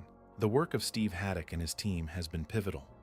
Using ROVs equipped with low-light cameras, they have methodically sampled the mesopelagic zone, the twilight zone between 200 and 1,000 meters. They counted every animal they encountered, and they tested each one for its ability to produce light. The result was startling. 76% of all mesopelagic animals produce bioluminescence. This statistic was not arrived at by guesswork. The team used a careful protocol. They would collect specimens with a device that disturbed the water as little as possible, then gently transfer them to a darkened chamber. There, they would stimulate the animals with a mild mechanical or chemical trigger and record whether they emitted light. The challenge was immense. Many creatures only glow when they are stressed, and the act of capturing them can either trigger a false glow or suppress their natural response. The 76% figure is therefore a conservative estimate. In reality, the true proportion may be even higher, because some animals may require a specific predator stimulus to release their light. The calculation is a window into an ocean where the vast majority of residents are capable of producing their own illumination. One of the most dramatic displays of bioluminescence is the burglar alarm of the Atolla Waivilae jellyfish. This small red jellyfish, when seized by a predator, does not simply glow. It produces a dazzling pinwheel of blue light, a rotating spiral of bright flashes that spins like a police siren in the dark. The display is so intense that it can be seen from a distance of many meters. Edith Witter, a marine biologist, hypothesized that this was a desperate cry for help. The jellyfish was attracting the attention of a larger predator, one that might eat the jellyfish's attacker. It was a last-ditch defense, a gamble that the bigger fish would be more interested in the attacking predator than in the jellyfish itself. Witter decided to test this idea. She built an electronic lure that mimicked the Atolla's pinwheel flash. She called it the E-jelly. She deployed it in the deep ocean, off the coast of California, and waited. The results were astonishing. The E-jelly attracted a variety of deep-sea creatures, including a large squid that had never been seen alive before. The squid approached the light, and the encounter was recorded on video. It was a confirmation of the burglar alarm theory, but it also opened a new door. It suggested that bioluminescence could be used as a beacon, a signal that could be intercepted and exploited by other species. The E-jelly had become a fishing lure, and the deep sea had revealed another layer of its complex communication network. But bioluminescence is not confined to the water column. The seafloor itself is a stage for a silent, luminous ballet. Sea pens, which are colonial cnidarians related to corals, can produce a bright, sustained glow that can be seen from a submersible hundreds of meters away. This is not a brief flash. It is a steady, greenish-blue light that can last for several seconds. Other benthic organisms, such as brittle stars, also produce light. When a brittle star is disturbed, its arms begin to move in a coordinated wave, and each segment of the arm emits a pulse of light. The effect is a ripple of sparkling blue that travels along the star's body. On the abyssal plain, the floor of the deep ocean, the sediment is often undisturbed for centuries. But when a current, or the passage of a bottom-dwelling fish, stirs up the mud, a remarkable phenomenon occurs. The disturbance triggers the bioluminescence of tiny organisms living in the sediment. Wave after wave of light spreads across the floor, like a ghostly fire moving through the darkness. To a sensitive camera, the seafloor looks like a field of stars that only appear when the soil is touched. The effect is mesmerizing, as if the ground itself is alive and responding to every touch. And yet, despite all we have learned, there is one piece of this story about deep-sea bioluminescence that no expedition has yet fully documented. It is an interaction between two species that researchers have only inferred from indirect evidence. They have seen the bite marks on a squid, and they have found the bioluminescent lure of a fish in the stomach of a shark. They have reconstructed the encounter from the fragments, but they have never witnessed it directly. The full story of that meeting, the first time a predator and its prey used light in a way that has never been seen, remains hidden in the darkness. We will come back to it. The Atolla Waivilae jellyfish is a small, deep-sea creature with a bell no wider than a coin. When a predator grips it, the jellyfish does not flee. Instead, it unleashes a violent pinwheel of blue light, spinning rapidly like a distress beacon. This display is not a warning to the predator, but a signal to something bigger. The light travels through the dark water, and it attracts a larger predator, one that might see the glow as a sign of a struggling meal. The jellyfish becomes the bait in its own defense, sacrificing itself to bring a bigger threat to the attacker. It is a desperate gamble, but one that often works. This behavior is known as a burglar alarm display. The logic is brutal and simple. The smaller predator, having grabbed the jellyfish, is now illuminated by the spinning light. The light advertises the location of a potential meal to anything that might hunt the attacker. The larger predator arrives, and in the chaos, the jellyfish may escape. The light is not a weapon. It is a cry for help, broadcast to the entire neighborhood. Edith Witter, a marine biologist, studied this behavior for years. She understood that the atolla's light was a powerful lure for larger predators. She wondered if she could replicate it. So she built a device called the E-jelly, an electronic lure that mimicked the spinning blue light of the Atolla Waivilai. She took it into the deep ocean, off the coast of Japan, and lowered it into the abyss on a cable. The first deployment was a quiet experiment. The E-jelly spun its blue light in the darkness, and the cameras waited. For a long time, nothing happened. Then, a shape emerged from the gloom. It was a giant squid, Architeuthis dux, a creature never before filmed in its natural habitat. The squid attacked the E-jelly, wrapping its tentacles around the light. The footage became a landmark in deep-sea science. The burglar alarm had worked precisely as nature intended. The E-jelly did not capture the squid. It was a decoy, a single-use lure that allowed the camera to record the encounter. The squid, after a few moments, released the device and retreated into the darkness. But the observation confirmed what Witter had suspected. The bioluminescent display of the Atolla is a universal signal, one that predators across the deep ocean recognize as the promise of a meal. Moving down to the abyssal plain, the seafloor appears barren to the human eye. But when viewed through a sensitive low-light camera, the scene transforms. The sediment is not empty. It is alive with creatures that glow when disturbed. Sea pens, which are colonial canidarians, stand upright on the mud, their soft bodies pulsing with faint light. Brittle stars, relatives of starfish, crawl across the sediment, and their arms leave trails of bioluminescence. A current, or the passage of a bottom-dwelling fish, stirs the mud. The disturbance triggers the light of tiny organisms living in the sediment. Wave after wave of light spreads across the floor, like a ghostly fire moving through the darkness. To a sensitive camera, the seafloor looks like a field of stars that only appear when the soil is touched. The effect is mesmerizing, as if the ground itself is alive and responding to every touch. The density of this glowing life is extraordinary. In some areas, every square meter of the abyssal plain contains hundreds of bioluminescent organisms. They are mostly dinoflagellates, ctenophores, and small crustaceans. Their light is not random. It is a response to pressure, to touch, to the presence of a moving body. The entire seafloor becomes a communication network, a flickering map of interactions that we are only beginning to understand. At the center of this network are the sea pens. They are rooted in the mud, unable to move. When a predator brushes against them, they emit a bright flash. This flash may startle the predator, or it may attract a larger predator that will eat the smaller one. The sea pens are using the same burglar alarm strategy as the Atolla jellyfish, but on a stationary, colonial scale. Brittle stars, on the other hand, rely on a different tactic.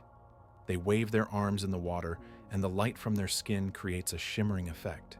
This may confuse predators or signal to other brittle stars. The light is not a single burst, but a continuous, changing pattern. The abyssal plain is a place of constant, silent communication, where every movement is a message. And yet, despite all we have learned, there is one piece of this story about deep-sea bioluminescence that no expedition has yet fully documented. It is an interaction between two species that researchers have only inferred from indirect evidence. They have seen the bite marks on a squid, and they have found the bioluminescent lure of a fish in the stomach of a shark. They have reconstructed the encounter from the fragments, but they have never witnessed it directly. The full story of that meeting, the first time a predator and its prey used light in a way that has never been seen, remains hidden in the darkness. We will come back to it. But the abyss is vast, and before that unseen meeting can be revisited, there are other voices in the dark that deserve our attention. Among the drifting plankton, a genus of polychaete worms known as Tomopteris moves with a grace that belies its fragile body.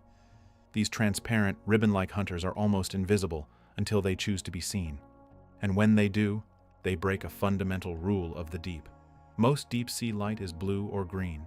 That is the simple physics of attenuation, the wavelengths that travel furthest through seawater, carrying a signal across hundreds of meters of darkness. But Tomopteris produces a different hue.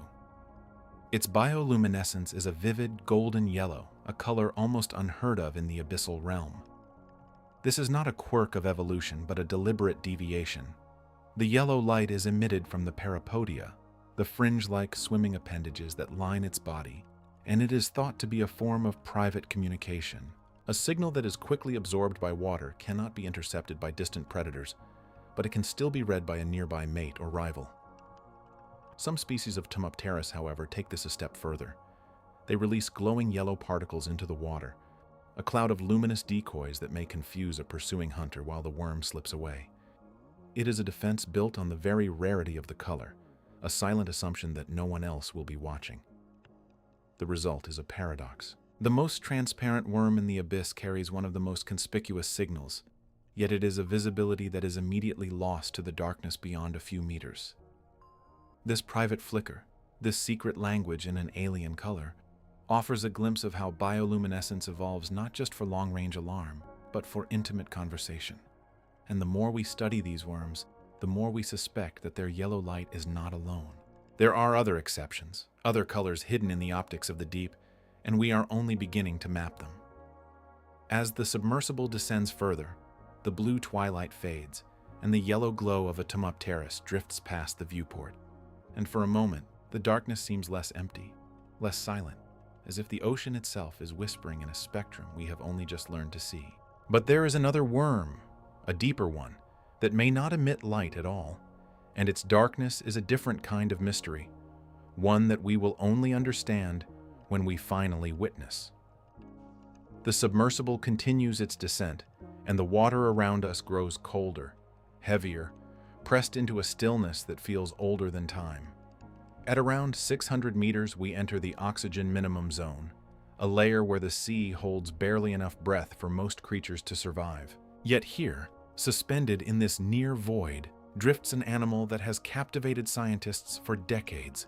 It is not a squid, not an octopus, but something in between, a living relic of an ancient lineage. Its name is Vampiroteuthis infernalis, the vampire squid from hell, though it is neither vampire nor particularly hellish. It is a gentle creature, small and soft, with arms connected by a web of skin that gives it the appearance of a living umbrella, and it carries a secret. The vampire squid is covered in photophores, tiny light-producing organs that dot its body like a constellation of stars. But unlike the flashing signals of many deep-sea animals, the vampire squid's light is a steady, soft glow. It can control the intensity, dimming or brightening at will, but it never flickers or pulses. This is unusual. In the deep sea, where light is a precious and dangerous currency, most creatures use bioluminescence in short bursts to confuse predators or attract prey. The vampire squid seems to do something else. Its glow is constant, a gentle radiance that lingers like a ghost. Scientists have debated for years what purpose this light serves. Some believe it is a form of camouflage, a way to match the faint blue light filtering down from the surface, making the squid invisible from below. Others argue it is a form of communication, a way for vampire squids to signal to one another in the vast darkness. But the truth remains elusive, and the debate continues. When threatened, the vampire squid reveals another layer of its bioluminescent repertoire. It can bring its arms together, covering its body, and then release a cloud of glowing mucus from the tips of its arms. This cloud is not a simple burst of light. It is a carefully orchestrated display, a swirling mass of luminous particles that can confuse and blind a predator. The cloud lingers in the water, glowing for several minutes, while the squid itself turns off its light and disappears into the darkness. This is a desperate measure, a last resort, but it is also a testament to the sophistication of bioluminescence in the deep sea. The vampire squid does not just flash and flee. It paints a picture of itself, a false image, and then slips away while the predator is left staring at a ghost. The existence of this steady glow, this constant light, raises a deeper question. In a world where every photon is a signal, what does it mean to be always visible? The vampire squid may be broadcasting its presence to friends and foes alike, but it does so with a subtlety that we are only beginning to understand. Its photophores are arranged in a pattern that may be unique to each individual, like a fingerprint of light. This could allow vampire squids to recognize one another, to maintain contact in the darkness without ever touching. Or it could be a form of deceit, a way to mimic the background light of the ocean and disappear into the ambient glow. The mystery is not yet solved, and perhaps that is the point. The vampire squid reminds us that the deep sea is not a place of simple answers. It is a place of ongoing conversation, a dialogue written in light. This conversation is part of a larger evolutionary arms race that has shaped the deep ocean for millions of years. Predators have evolved eyes that are exquisitely sensitive to the faintest glimmers of bioluminescence, able to detect the telltale flicker of a tiny shrimp from 100 meters away. Prey, in turn, have evolved countermeasures, some producing light to startle, others to confuse, still others to hide. The deep sea has become a world of light signals that none of us can hear, only see. It is a silent universe, but far from quiet. Every flash, every glow, every momentary burst of luminescence is a word in a language that has no sound. The speed of this coevolution is astonishing. In the darkness, where there is no shelter, no hiding place, the only defense is a well-timed signal. And so, the arms race continues, each generation refining its light, sharpening its message, learning to read the subtle cues of the abyss. The stakes are highest when it comes to finding a mate. In the vast, featureless depths, where individuals of the same species may be kilometers apart, the ability to locate a partner is a matter of life and death. Many deep-sea organisms have turned to bioluminescence as a beacon of love. Among the most remarkable are the ostracod crustaceans, tiny shelled creatures that inhabit the mesopelagic zone. These animals are barely a few millimeters long, but they produce some of the most elaborate and species-specific light displays in the ocean. Each male ostracod releases a trail of glowing dots, a pattern that is unique to his species. The pattern is not random. It is a sequence of pulses, a rhythm that the female of the same species can recognize. She watches the darkness, her eyes tuned to the exact frequency of her kind, and when she sees the correct pattern, she begins to swim toward it. The male does not simply flash and wait. He creates a trail, a path of light that leads to his location. The female follows this trail, moving through the darkness, her path guided by the glowing dots. If she reaches him, they mate, and the cycle continues. But if another male of the same species is nearby, he may see the female following the trail and try to intercept her. This creates a competition, a race of light where the most precise pattern, the most accurate timing, can mean the difference between success and failure. The ostracods have been studied in detail, and scientists have found that each species has its own unique flash pattern, a kind of bioluminescent signature. Some species produce a single long pulse, others a series of rapid flashes, still others a slow, rhythmic glow. The diversity is staggering, and it is a testament to the power of sexual selection in the deep sea. The female ostracod, for her part, is not a passive observer. She can choose to follow or ignore a trail. She may assess the quality of the male based on the brightness or consistency of his light. In some species, females have been observed to reject males that produce a weak or erratic pattern. This is a world of careful evaluation, where every flash is a signal of fitness, a promise of good genes. The deep sea may seem like a barren place, but it is filled with these quiet dramas, these tiny love stories written in light. The ostracods are just one example. There are deep sea jellyfish that release glowing clouds of gametes, fish that dance with bioluminescent patterns, and squid that change the color of their light to attract a partner. The diversity of mating strategies is as vast as the ocean itself. As the submersible drifts deeper, past the vampire squid and the ostracods, the darkness becomes even more profound. The light of the surface is a distant memory, and the only illumination comes from the creatures themselves. We are descending into a world where the rules of biology are rewritten, where the visible spectrum is narrowed to a single color, and where the most intimate moments of life are conducted in a language of light. The vampire squid hangs in the water, its soft glow a steady beacon in the eternal night. The ostracods dance their intricate patterns, each flash a promise of continuation. And overhead, the oxygen minimum zone stretches like a silent ocean within an ocean. The deep sea is not a place of silence. It is a place of whispered conversations, of signals sent and received across vast distances, of light that speaks louder than any sound. And we are only beginning to listen. And so we listen. But to listen in the deep sea requires not ears, but eyes. For the creatures that dwell here, the ability to see bioluminescence is just as vital as the ability to produce it. The barrel-eye fish, Macropinna microstoma, is a master of this silent observation. Its transparent head allows a pair of tubular eyes to rotate within a fluid-filled dome, swiveling upward to scan the faintest silhouettes of prey drifting overhead. These eyes are exquisitely sensitive to the dim glow of bioluminescent organisms, allowing the barrel eye to detect the telltale flickers of jellies and siphonophores against the abyssal backdrop. When it spots a potential meal, its eyes roll forward, aligning with its forward-facing mouth, and it strikes with precision. The barrel eye does not produce its own light. It is a spy, a silent witness, using the light of others to navigate and hunt. Even more remarkable is the four-eyed spookfish, Bathylicnops exilis. Its name is misleading, for it has not 4 eyes but 2, each split into 2 distinct parts. The upper part functions like a typical eye, peering upward into the dim light filtering from above. The lower part, however, is a marvel of evolution. It contains a mirror made of tiny crystals, a structure unique among vertebrates. This mirror reflects bioluminescent light from below, allowing the spookfish to detect the faint flashes of prey or predators beneath it. The mirror is curved, focusing light onto a specialized retina, giving the fish a complete view of the dark waters below.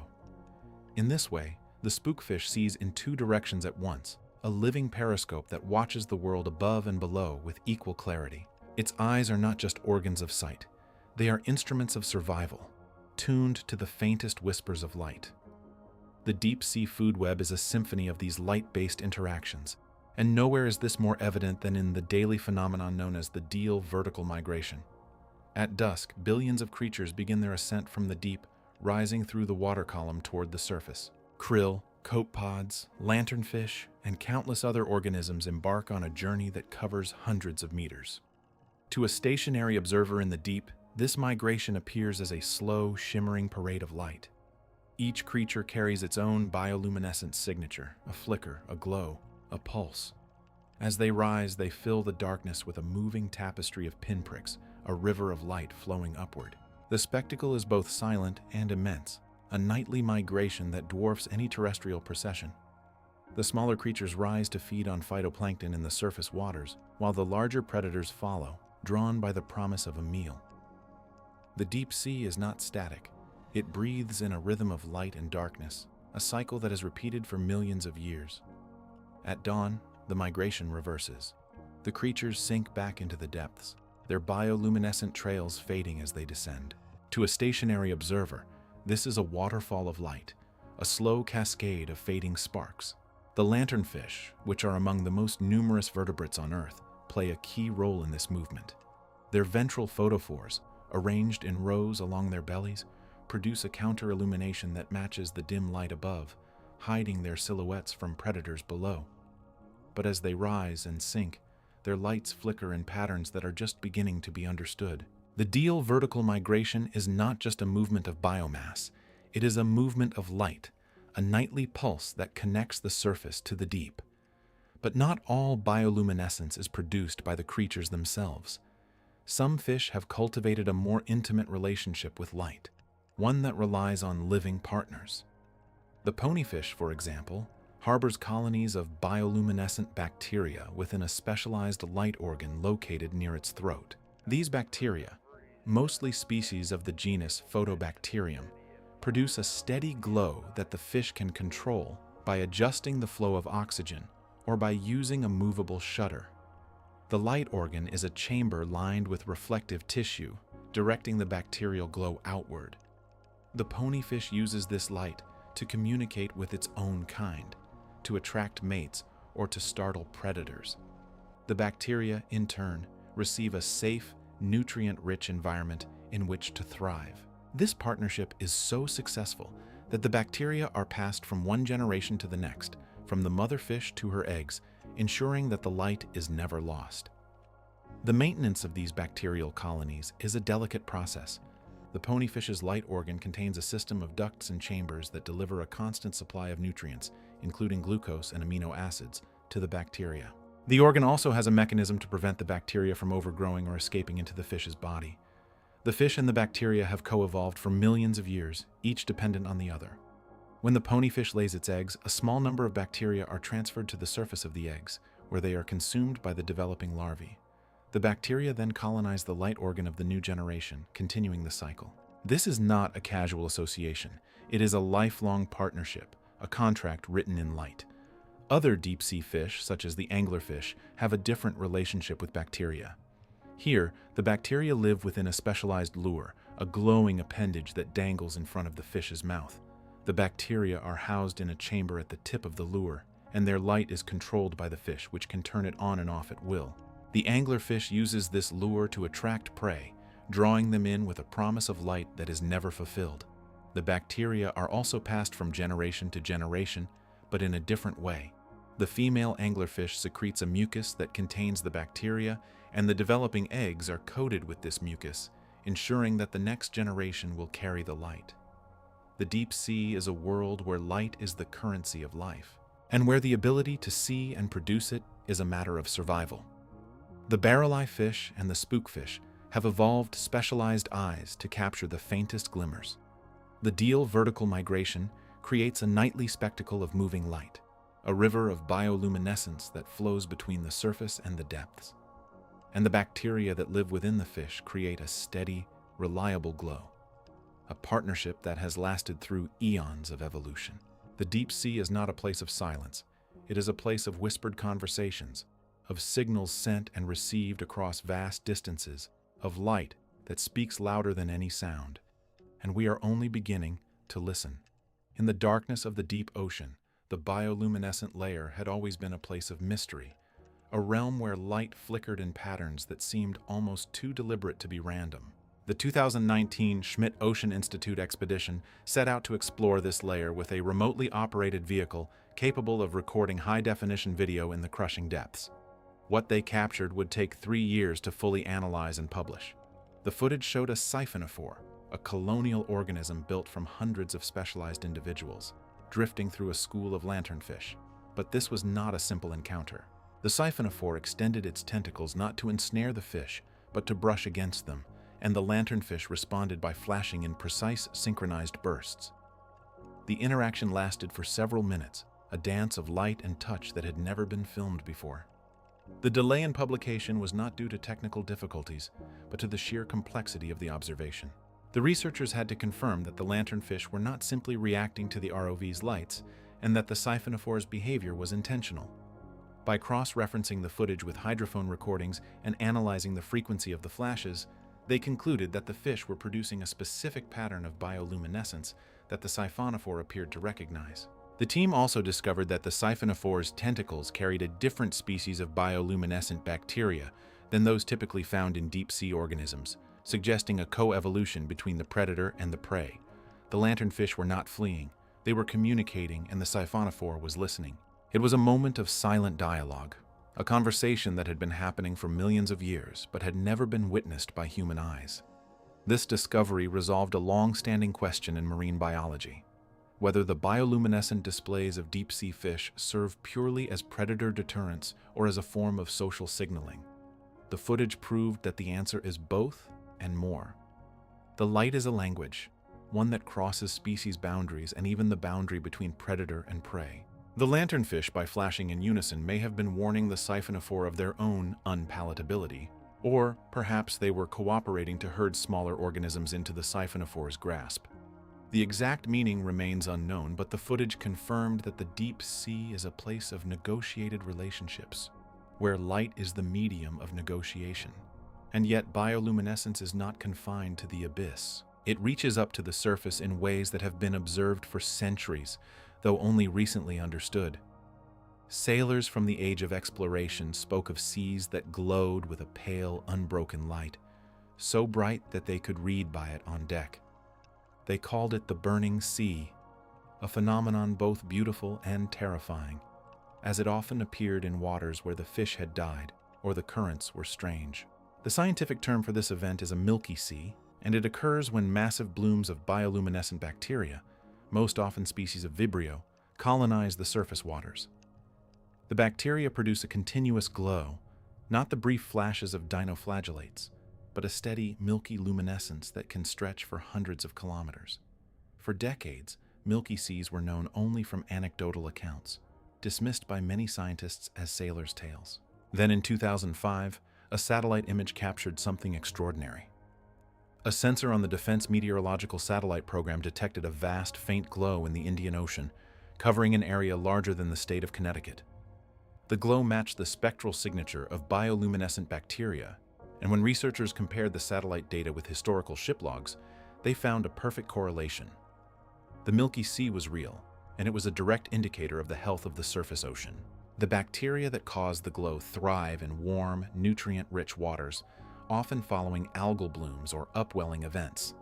The presence of a Milky Sea signals a profound shift in the microbial community, a sign that the ocean ecosystem is in flux. The connection between deep-sea bioluminescence and surface ocean health is not merely a coincidence. The same bacteria that live in the photophores of anglerfish and the tentacles of siphonophores are cousins of the species that create Milky Seas. They are all descendants of ancient lineages that learned to use light to survive, whether by attracting prey, confusing predators, or communicating with kin. The light that we see at the surface, the burning sea of the old sailors, is the same light that glimmers in the abyss, a single thread of luminous possibility that runs through the entire ocean.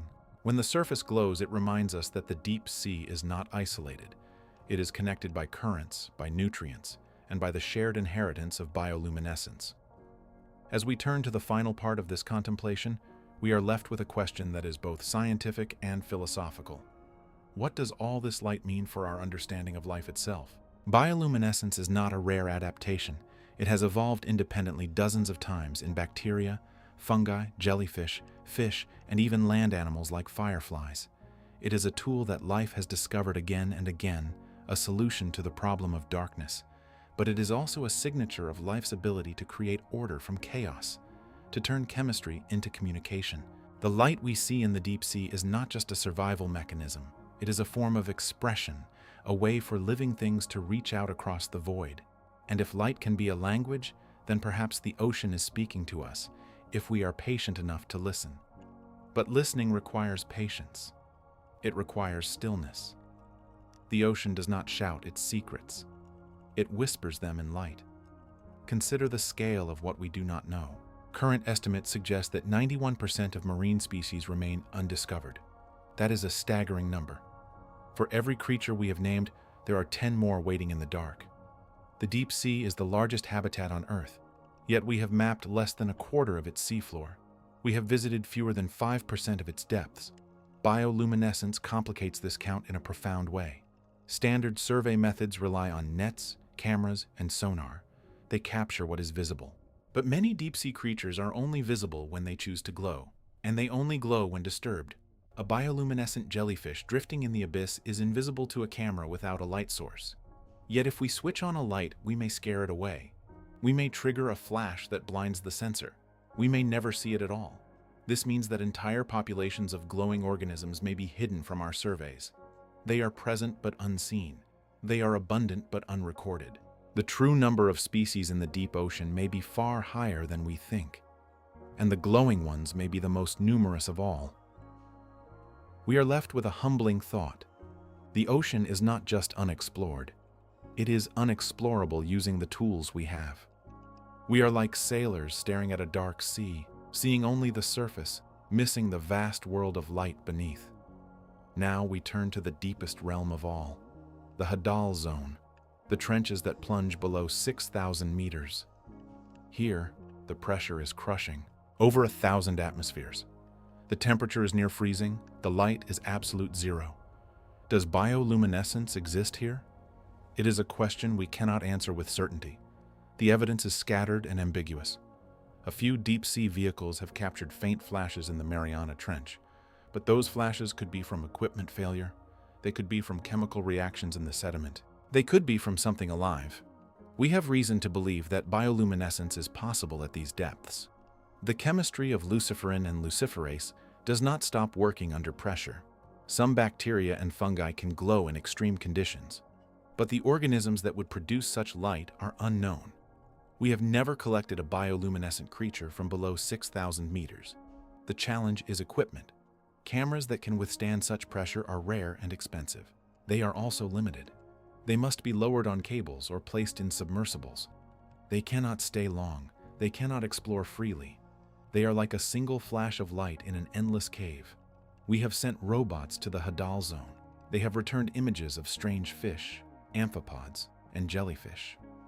But none of those images showed bioluminescence. Perhaps the creatures were too shy. Perhaps the light was too dim. Perhaps we are simply not looking in the right way. Some scientists believe that bioluminescence is absent from the Hadal Zone. The reasoning is that energy is too scarce.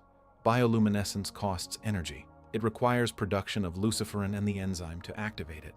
In the deep trenches, food is rare. The creatures that live there are slow, small, and efficient.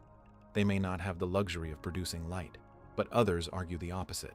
They point out that bioluminescence is found in the deepest parts of the ocean we have explored. The abyssal plains down to 6,000 meters are home to glowing jellyfish and fish. The transition to the Hadal Zone is gradual. There is no reason to think that life suddenly stops producing light. We simply do not know. The Hadal Zone remains one of the last great mysteries on Earth, and the question of bioluminescence is one of its deepest puzzles. Now consider the changing ocean. Climate change is affecting every layer of the sea. Surface temperatures are rising. The water is becoming more acidic. Oxygen levels are falling. These changes are not uniform. They are felt most strongly in the upper layers, but they ripple downward. Bioluminescence is a chemical reaction. It depends on the correct pH, temperature, and oxygen concentration. Even small changes can alter the efficiency of the light. The intensity may dim. The color may shift. The timing of flashes may change. We are already seeing signs of this in the surface ocean. Bioluminescent plankton blooms are becoming more frequent in some regions. In others, they are disappearing. Scientists are trying to understand why. The blooms are influenced by nutrient availability, temperature, and currents. All of these are being altered by climate change. If the chemistry of bioluminescence is disrupted, it could have cascading effects. For deep-sea creatures, light is a tool for finding food, attracting mates, and avoiding predators. If the light becomes less reliable, the entire ecosystem could shift. Some species may adapt, others may not. The loss of bioluminescence would be a silent tragedy. It would not be visible to human eyes, but it would be felt in the invisible web of life that connects the surface to the abyss. Finally, we return to the question of origins. Where did bioluminescence first appear? For a long time, scientists assumed it evolved in the ocean. The deep sea is dark, so it makes sense that marine creatures would develop light. But recent discoveries have challenged this view. The chemical core of bioluminescence is luciferin. There are many types of luciferin, but the most common one is found in fireflies, fungi, and certain marine organisms. Genetic studies have shown that the genes for producing luciferin are ancient. They appear in bacteria, which are the oldest forms of life on Earth. This suggests that bioluminescence may have evolved on land before the ocean. The first glowing organisms may have been fungi or bacteria living in soil. From there, the ability to produce light spread to marine environments. It was carried by currents, by migrating animals, by the movement of genes across evolutionary time. If this is true, then the light we see in the deep sea is not a new invention. It is an inheritance. It is a memory of a time when the first living things learned to glow. And that memory has been passed down through billions of years, from the soil to the sea, from the surface to the abyss. We are only beginning to understand this story. The deep evolutionary roots of luciferin are still being traced. The connections between fireflies and deep-sea fish are still being mapped. But the evidence is growing. It suggests that bioluminescence is not a rare adaptation. It is a fundamental property of life on Earth. And so the ocean continues to speak. Its language is light, and we are only just learning to listen.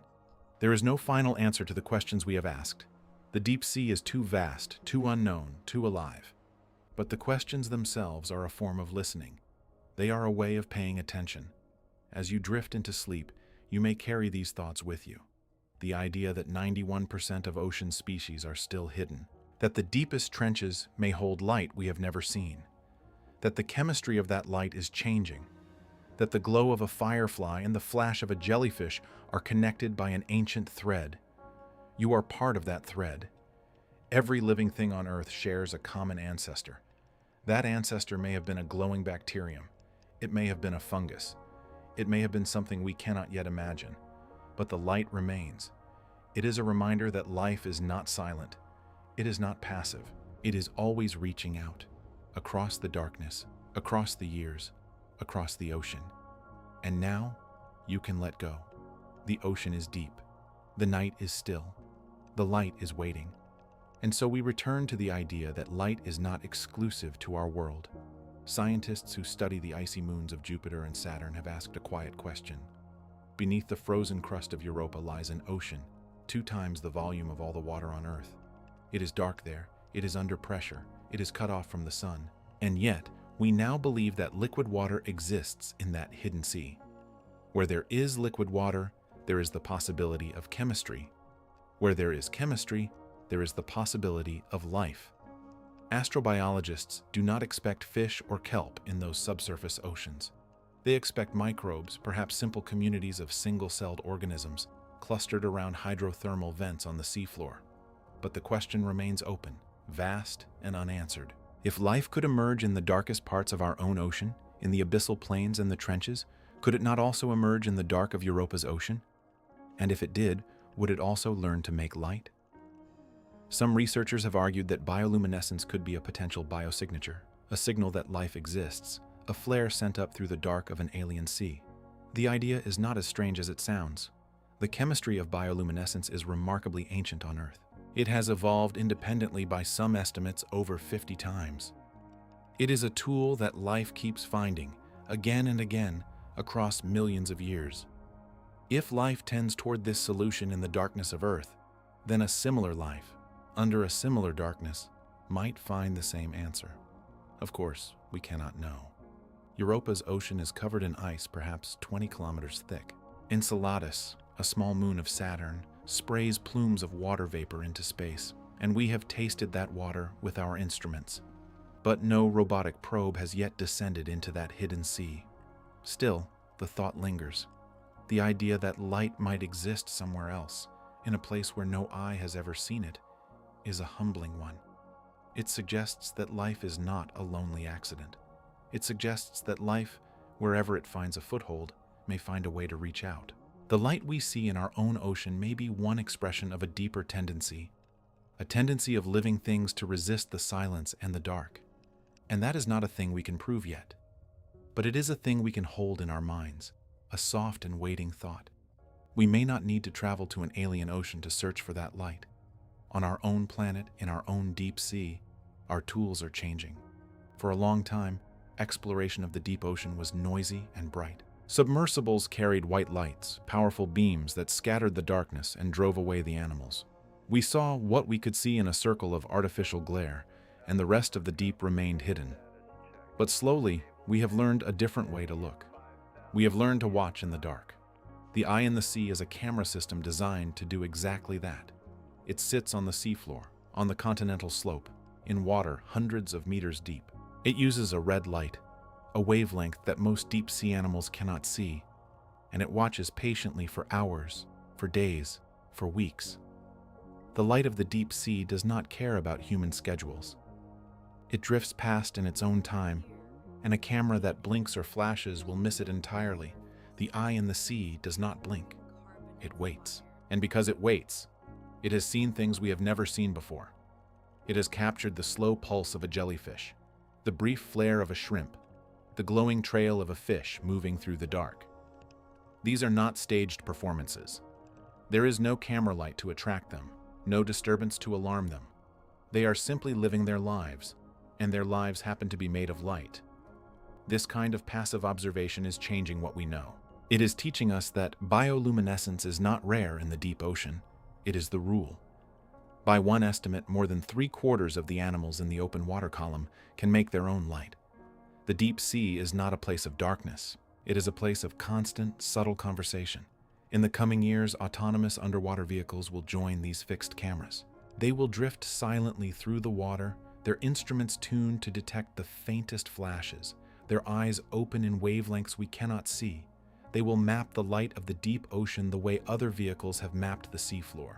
They will record patterns, timings, rhythms.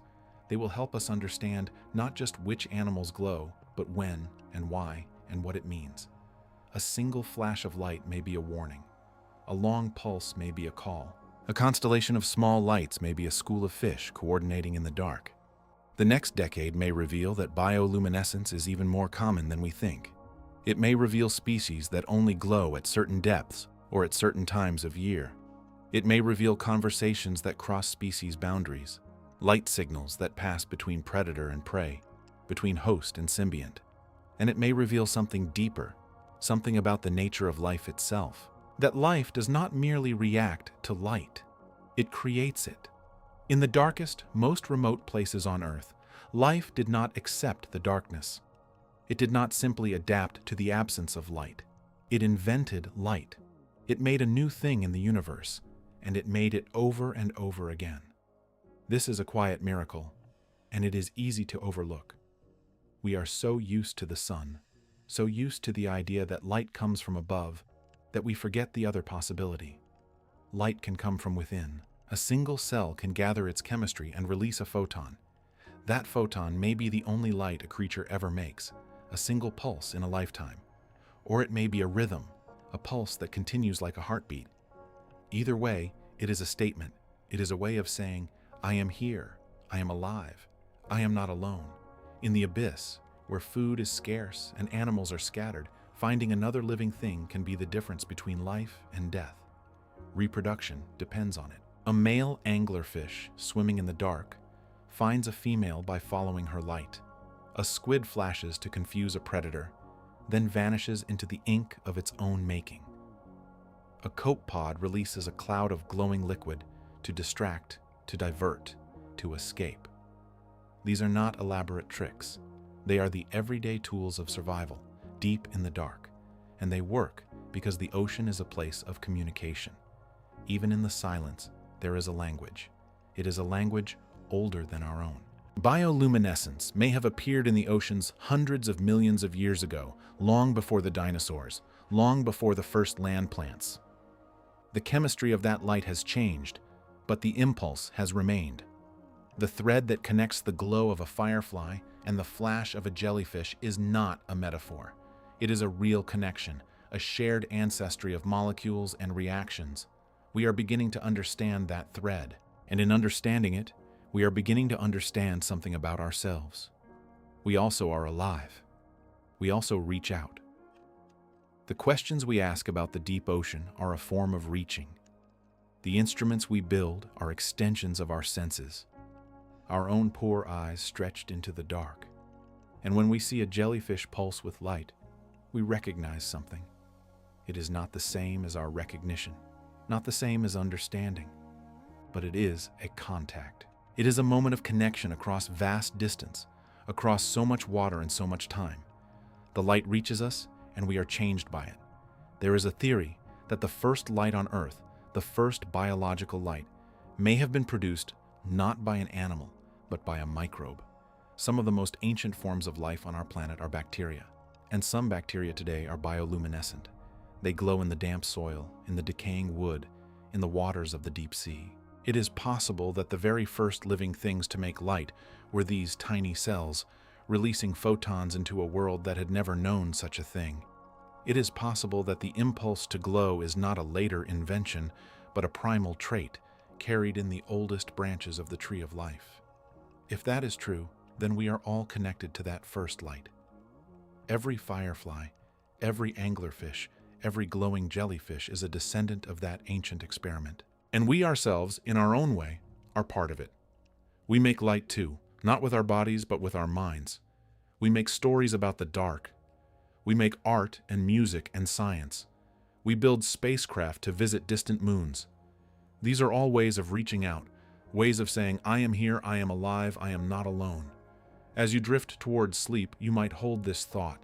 The ocean below you, deep and vast, is full of living light. It is full of creatures that have found a way to speak in the dark, and that speaking is not frantic. It is not desperate. It is calm, rhythmic, patient. A jellyfish does not rush its pulse. A fish does not hurry its glow. They move through the depths in their own time, and their light rises and falls like breathing. That is the pace of the deep. That is the pace of life at the bottom of the world. You can let your own breathing slow to match it. You can let your thoughts settle into that rhythm, a slow pulse of darkness and light. The questions we have asked today do not need to be answered tonight. They can simply rest with you, like a single glowing cell at the end of a long descent. The ocean is still there. The night is still around you. The light is still waiting, patient and quiet, in the deep. The light is still waiting, patient and quiet, in the deep. Consider for a moment what that means. The deep ocean is not a small place. It is Earth's largest living space. More than 95% of the habitable volume on this planet lies beneath the surface of the sea. And most of that space glows. Most of that space is filled with living light. This changes how we understand what is normal. We think of sunlight as the default. We think of day and night as the rhythm of life. But for the majority of Earth's creatures, the only light they have ever known is the light they make themselves. The deep sea is not a dark exception. It is the rule. The sunlit world is the exception. The land where we live is a thin, bright rind on a planet that is mostly dark and mostly glowing. To be alive on Earth is to be adapted to a world of self-made light. That is the truth of this planet. That is the silent, steady pulse beneath every wave. Let that sink in slowly. The ocean is not a barren desert. It is a vast city of light, built by creatures that do not know they are building it. Each pulse of bioluminescence is a tiny act of presence, a flare, a signal, a simple statement, I am here. The cumulative effect is staggering.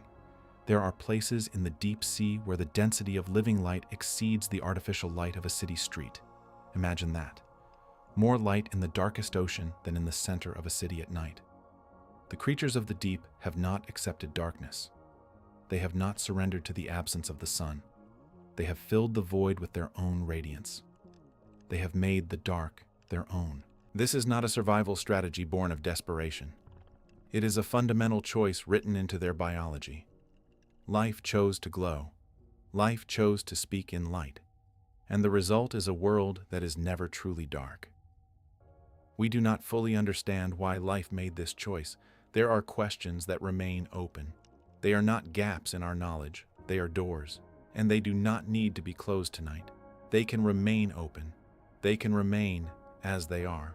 One of those questions is about color. Some deep-sea fish produce bioluminescence in colors that no other creature in their environment can see.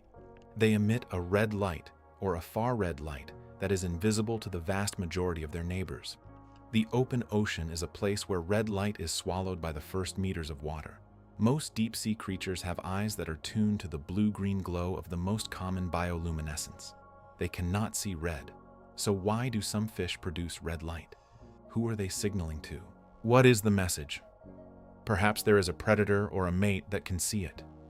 Perhaps there is a secret channel of communication hidden in a color no one else perceives. We do not know. The fish glows in a color that seems to be for nothing. And yet it glows. The light is there. It is not wasted. It is simply not understood. Another question is about the hagfish. The hagfish is an ancient creature. It is a living fossil, a jawless fish that has been on Earth for hundreds of millions of years. It is famous for its slime. But the hagfish also glows. It produces a bioluminescent slime. The function of this light is unknown. We do not know why the hagfish lights up when it is distressed. We do not know if the light is meant to startle a predator, to confuse it, to signal to other hagfish, or to do something else entirely. The hagfish is not a creature of the deep abyss. It lives on the seafloor, often in burrows, in relative darkness. And yet it carries the ability to make light. It has carried this ability for millions of years. It has not lost it. The light must matter, but we do not know how. That is a mystery that sits quietly in the mud, waiting. It is not a puzzle to be solved tonight. It is simply a fact. The hagfish glows. The reason is somewhere in the deep, patient, and unknown. And then there is the question of regulation. How do these creatures produce light without burning out their own cells? Bioluminescence is a chemical reaction. It involves an enzyme, luciferase, and a substrate, luciferin, and often oxygen. The reaction produces light. It also produces energy. That energy can be damaging. If a cell produces light too quickly or too intensely, it can overheat. It can be damaged by the very reaction that creates its signal. Yet deep-sea creatures produce light in pulses that are controlled, sustained, and repeated. They do not burn out. They do not exhaust themselves. Their light is measured, rhythmic, and careful. How do they do it? We do not fully understand the mechanisms. Some species have special cells called photocytes that are designed to shed the heat. Some have proteins that shield the reaction. Some have structures that isolate the light-producing machinery. But the details are still being discovered. The deep sea holds a secret of biological engineering. The creatures there have solved a problem that we are only beginning to understand. They have learned to wield fire without being consumed. These are not failures of science. They are invitations. They are reminders that the deep sea is not a place we have conquered. It is a place we have visited. It is a place we have glimpsed. We have sent down lights and cameras and robots. We have seen flashes of life in the dark. But we have not lived there. We have not learned its rhythms. We have not heard all its conversations. The deep sea remains the largest living space on Earth, and it remains the most unknown. That is not a source of anxiety, it is a source of wonder. It is a place where questions can rest without being answered. It is a place where the unknown is not a void. It is a presence. It is a quiet, glowing presence. So let your mind drift into that presence. Imagine the water around you.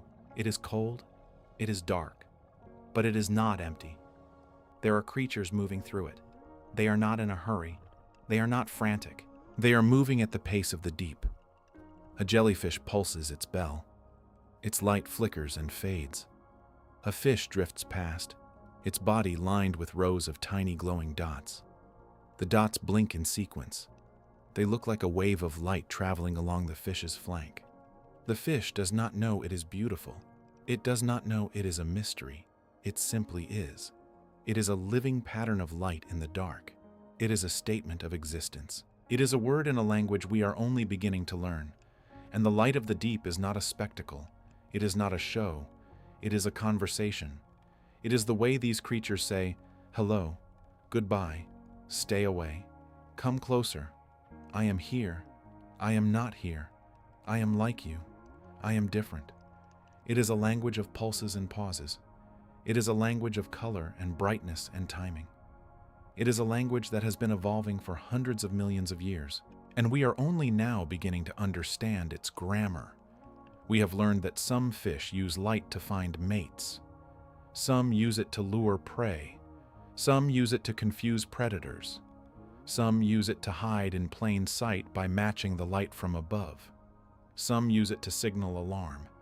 Some use it for reasons we cannot fathom. The light is everywhere, and the light is still mostly a mystery, but that is all right. You do not need to understand everything tonight. The ocean is not a book to be finished. It is a presence to be felt. It is a rhythm to be joined. The deep sea is not asking you to solve its mysteries. It is asking you to listen.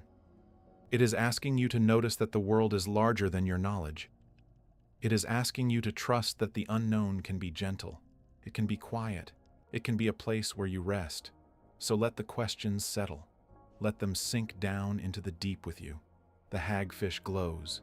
The fish glows in colors no one sees. The cells manage their light without burning out. These are facts. They are not problems to be solved.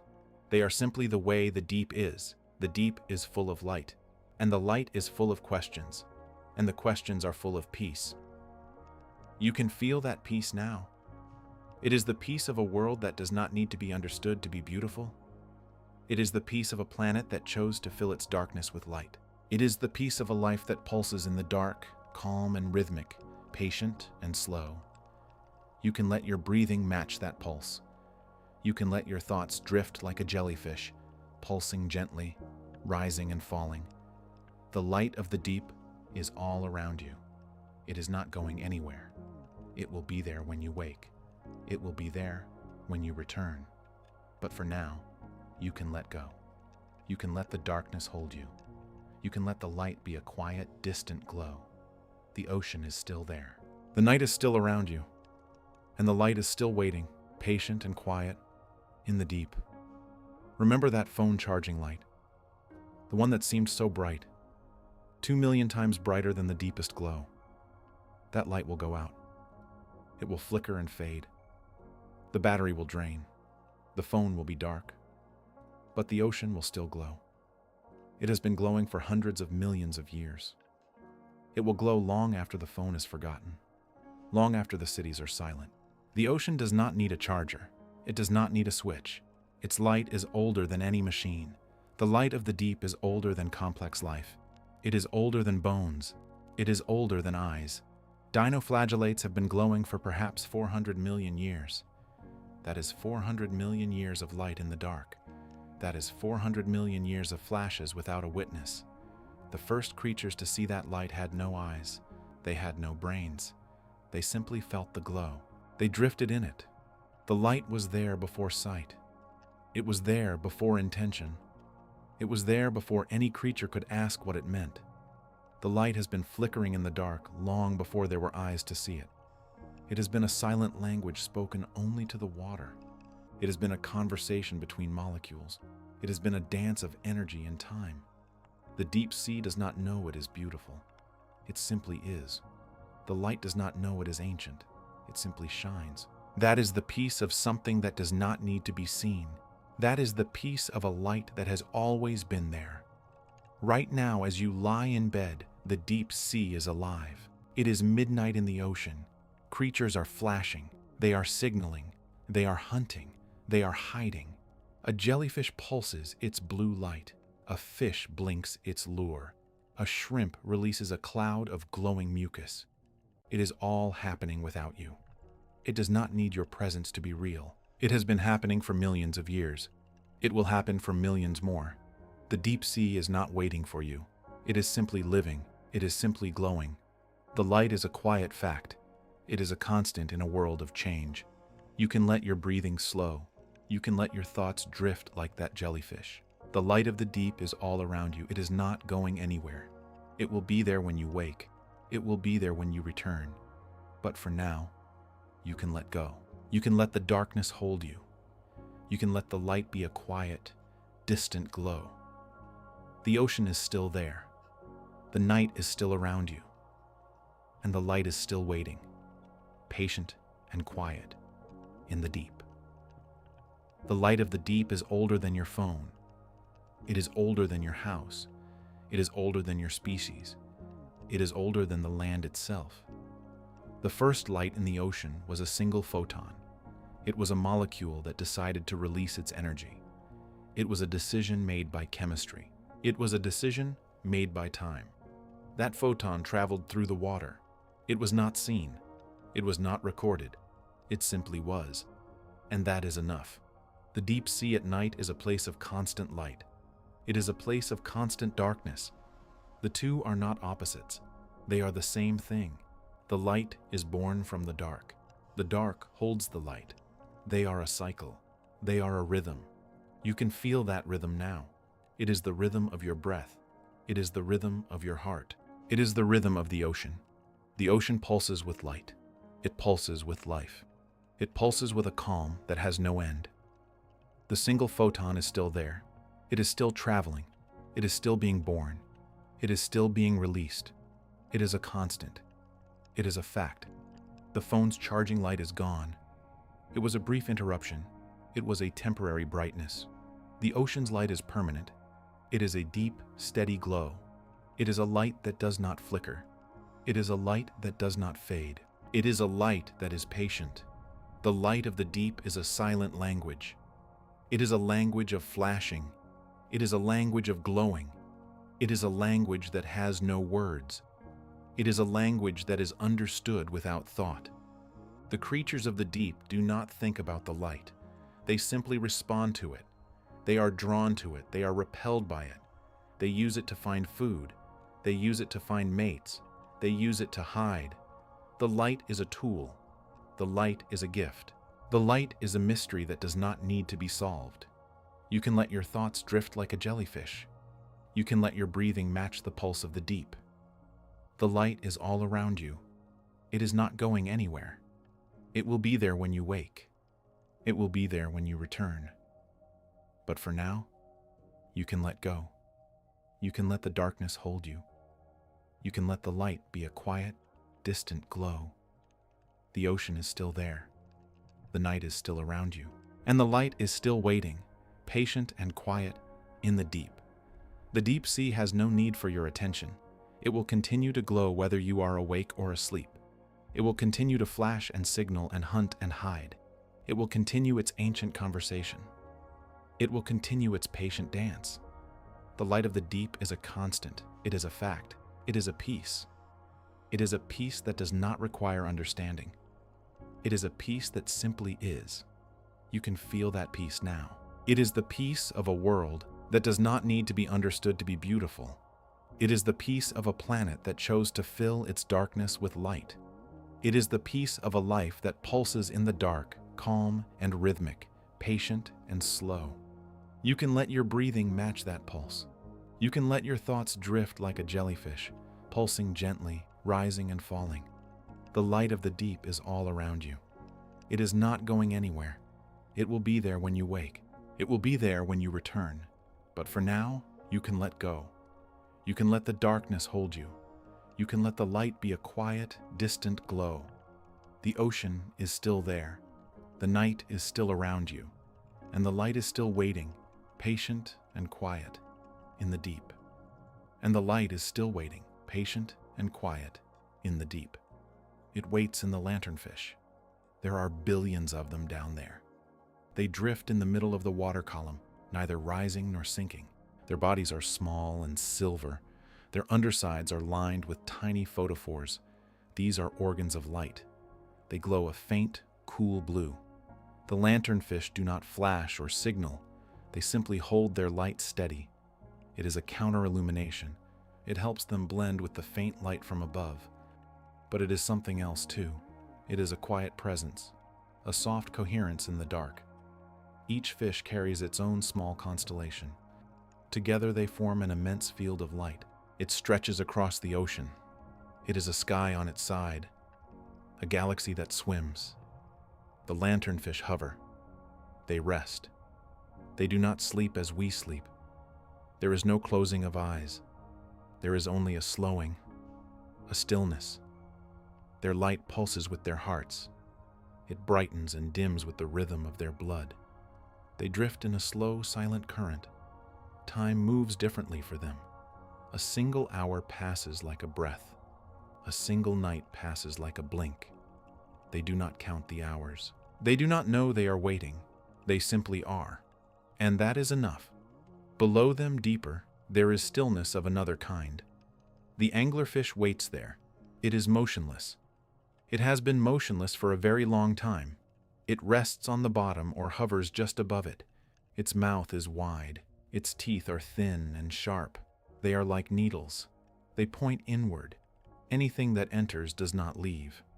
But the anglerfish is not thinking about hunting. It is simply present. Its body is dark and heavy. It is almost invisible against the black water. Only one thing gives it away. The lure. It grows from the top of its head. It is a thin stalk of flesh. At its tip is a small, glowing bulb. The bulb is full of bioluminescent bacteria. They live inside the anglerfish. They receive food and shelter. In return, they give light. It is a very old partnership, a very patient arrangement. The lure sways. It moves in a current the anglerfish cannot feel. The water is still there. It presses gently against the fish. It flows around the lure. The lure moves like a leaf in a slow wind. It traces small circles. It rises and falls. There is no urgency in its motion. It simply waves. The light it gives off is soft and bluish. It is like a tiny lantern swinging in an endless night. The anglerfish does not watch it. It does not need to. The light is part of its body, part of its being. The anglerfish rests. Its gills move slowly. Its heartbeat is slow. It is a shape carved from the darkness, a stillness that breathes, a patience that glows. And there is the vampire squid. It drifts in the oxygen minimum zone. This is a layer of water where oxygen is almost gone. Very few creatures can survive there. The vampire squid can. It has adapted. It does not need much. It moves slowly. It does not chase. It does not flee. It drifts. Its body is a deep reddish black. It is like velvet. It has 8 arms. They are joined by webbing. The webbing is like a cloak. When the arms spread, the cloak opens. It looks like a dark umbrella. It looks like a creature from an old dream. The inside of the cloak is lined with tiny light organs. They are called photophores. They are pale blue. They are like small stars set against the dark fabric of the cloak. The vampire squid floats with its arms spread. It does not hunt. It feeds on marine snow. This is the slow rain of dead matter, tiny flecks of organic material. They fall from the waters above. The vampire squid catches them. It is gentle. It does not need to move fast. It does not need to chase. It simply waits, and the food comes to it. Its photophores glow softly. They pulse. They are not used to attract prey. They are not used to confuse predators. They are simply there, a quiet ornament, a soft presence in a place that is almost empty of life. It is one of the few lights in that dark layer. It floats there, patient, serene. It is a cloak of stars adrift in the stillness. The vampire squid lives in a kind of peace. There is no competition there. There is no struggle. The water is cold. The pressure is immense. But the vampire squid does not feel it as we would. It feels only the gentle weight of the water. It feels the slow rhythm of its own body. Its heart beats. Its blood moves slowly. Its light glows. It drifts. It has been drifting for millions of years. Its ancestors drifted before it. They will drift after. It is a constant. It is a quiet fact of the deep, and the deep is silent. There is no wind down there. There are no storms. There is no sound of rain. No waves breaking on a shore. The surface world is full of weather. It is full of change. It is full of noise. The deep is not. The deep is a place beyond weather. The temperature is constant. The conditions are constant. The water does not stir from any storm above. It moves only with the slow, great currents of the planet itself. These currents are gentle. They are vast. They move around the globe like the breath of the earth. They carry warmth. They carry nutrients. They carry light in the form of living things. But they make no sound. There is no rush, no crash, only a slow, inexorable drift. The silence is not empty. It is filled with the soft presence of life.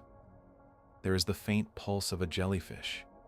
There is the gentle flicker of a comb jelly. Its rows of cilia beat slowly. They refract light. They create tiny rainbows, but they make no sound. There is the whisper of a shrimp drifting past. There is the almost imperceptible movement of a siphonophore. It stretches its long, delicate line through the water. It glows. It pulses. But it is silent. All of it is silent.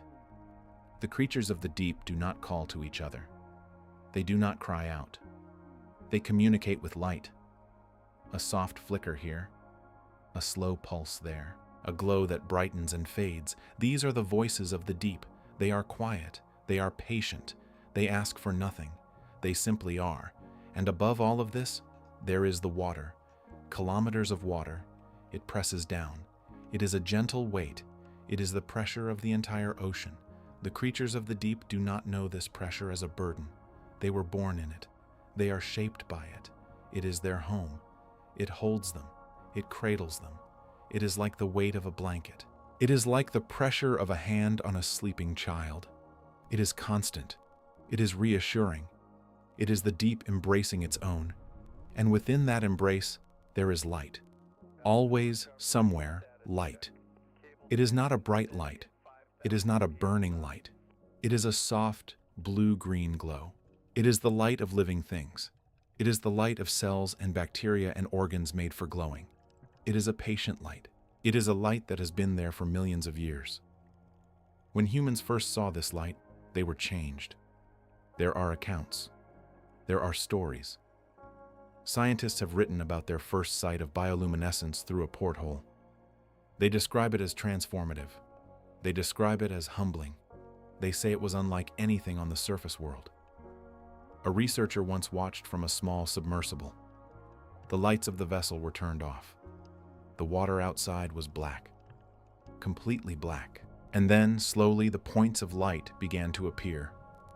One, then another, then dozens, then hundreds. They were everywhere. Blue, green, sometimes white. They flickered. They pulsed. They moved. The researcher said it was like floating in a field of stars. But the stars were alive. They were breathing. They were watching. Another scientist spoke of the moment her eyes adjusted. She was at a deep-sea observatory, a window set into the hull of a research vessel. She looked out. At first, she saw nothing. Then she saw a single flash of blue. It was far away. It came from a creature she could not see. The flash faded. Then there was another, closer, and another. She said it felt like the ocean was speaking to her. She said she felt very small. Not in a frightening way, in a peaceful way. She was a guest in that world. She was not in control. She was not important. She was only watching. And that was enough. She said she cried, not from sadness, not from joy. She cried because it was beautiful. It was so beautiful that her body responded before her mind could. She said it was the most humbling thing she had ever experienced. There is a common thread in their accounts. They all speak of humility. They speak of awe. They speak of a feeling of being small. But it does not make them feel insignificant. It makes them feel part of something. The deep is not empty. It is full of life. It is full of light. And that light is not for us. It was not made for us. It does not care if we see it. It has existed without us for almost all of its history. And yet, when we do see it, we are moved. It touches something inside us. It reminds us that we are part of a larger world. A world that is full of wonder. A world that does not need us to exist, but we need it. We need to know that it is there. We need to know that the light is still glowing in the dark. It gives us comfort. It gives us peace. One researcher described it as a homecoming. He said he had spent his whole life on the surface. He had seen mountains. He had seen deserts. He had seen storms. He thought he had seen everything the earth had to offer. And then he went down. He saw the lights of the deep. He said it felt like coming home to a place he had never known. But he knew it. He had always known it. It was the place his ancestors came from. The first life on earth began in the dark. It began in the deep. It began with the simplest organisms. And they made light. They have always made light. We carry that memory in our cells. We carry that longing for the deep. When we see bioluminescence, we are seeing our own ancient past. We are seeing the first language of life on this planet, and it is a language of light. He said he floated there in the dark. He watched the lights pulse. He felt his own heartbeat slow. He felt his breathing deepen.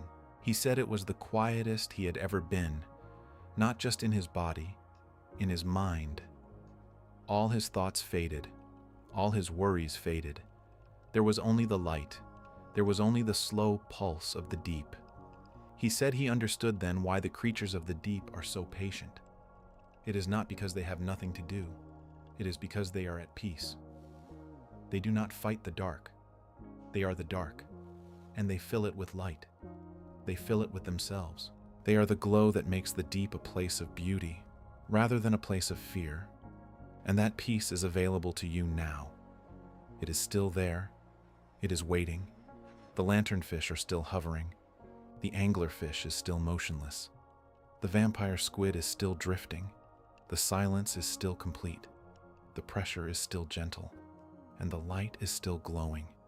It glows in the dark, millions of small blue lights. They do not ask anything of you. They do not need anything from you. They are simply there, a constant, a fact, a piece. You can carry that piece with you.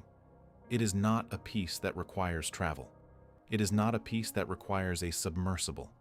It is a piece that exists within you. It is the same piece that exists in the deep. It is the piece of being. It is the piece of stillness. It is the piece of a heart that beats slowly and calmly. It is the piece of breath that rises and falls like a slow current. You can let that piece settle over you now. You can let it hold you. You can let it carry you. The deep is not far away. It is below you. It is around you. It is in you. And its light is waiting for you. Patient, quiet, always. The ocean is still there. The night is still around you. The light of the deep is still a gentle glow. It will be there in the morning. It will be there when you wake. It will be there when you return. But for now, you can rest. You can drift. You can let the darkness hold you. You can let the light be a distant, quiet star. And you can sleep. Deeply, calmly, gently, like the lanternfish, like the anglerfish, like the vampire squid, like the deep itself. Rest now. The light is with you. The peace is within you. And all is well. Now imagine a comb jelly drifting near the surface of the night ocean. It is clear and fragile. Its cilia catch the faint starlight that filters through the water. They beat in a slow, rhythmic wave. Each row of cilia refracts the light into a rainbow of pale colors. The comb jelly does not need to hunt or flee. It simply moves. It pulses with its own quiet rhythm. This animal is ancient. It has been drifting in the oceans for more than 500 million years.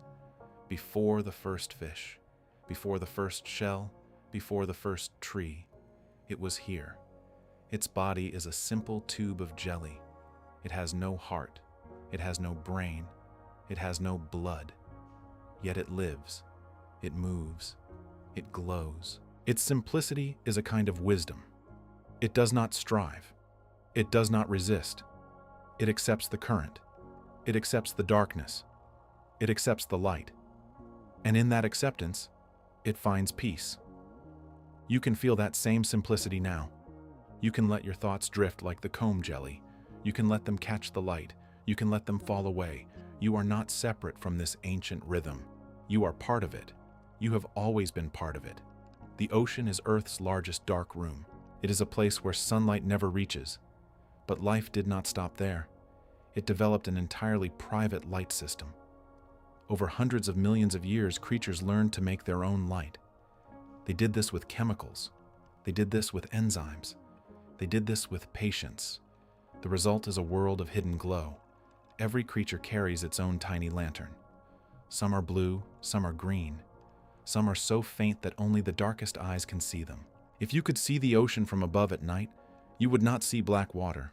You would see a faint, shifting constellation. It would move like a slow cloud of stars. It would pulse and fade. It would drift with the currents. The surface of the sea would appear as a living sky. A sky that breathes. A sky that moves. And this light has been there for millions of years. It is older than the first human eye. It is older than the first word. It is a quiet conversation between creatures, a conversation without sound, a conversation of light and time. Sailors have watched this light for thousands of years. They have seen the wake of their ship turn into a glowing trail. The water behind them would shimmer. It would sparkle. It would seem to breathe. They called it the sea fire. They called it the breath of the sea. They thought it was magic. They thought it was spirits. They thought it was the souls of the drowned. In some places, they believed it was the foam from the mouths of sea gods. The truth is simpler. It is just dinoflagellates. Tiny, single-celled organisms. They are disturbed by the passing ship. They are startled by the motion. In their alarm, they flash. They flash a brief burst of light. Then they settle. Then they go dark again. The light is not a message. It is not a warning. It is just a reflex that has been honed over millions of years. A reflex that turns the dark water into a field of stars. And the sailors who saw it were not wrong to call it magic. It is magic. It is the magic of life finding a way to speak in the dark. It is the magic of a creature that is too small to see, but bright enough to be remembered. The ship passes. The wake fades. The dinoflagellates return to their quiet drift. They forget. They do not remember. They only react. They only flash. They only rest. Now the creatures of the deep begin to settle. The flashes grow less frequent. The bioluminescent clouds fade. The anglerfish turns off its lure. The lanternfish dims its belly. The vampire squid folds its glowing arms. The deep moves at its own pace. It is slow. It is patient. It is not waiting for anything. It simply is. The water is still. The currents are gentle. The pressure is constant. The temperature is cold. The darkness is absolute. The light is a memory. The light is a dream. The light is a promise. But the promise is not one of arrival. It is one of peace. The deep does not need to be understood. It does not need to be seen. It only needs to be. And you can be too. You can let your breath slow. You can let your heartbeat fall. You can let your mind become a quiet place. A place where no light is needed.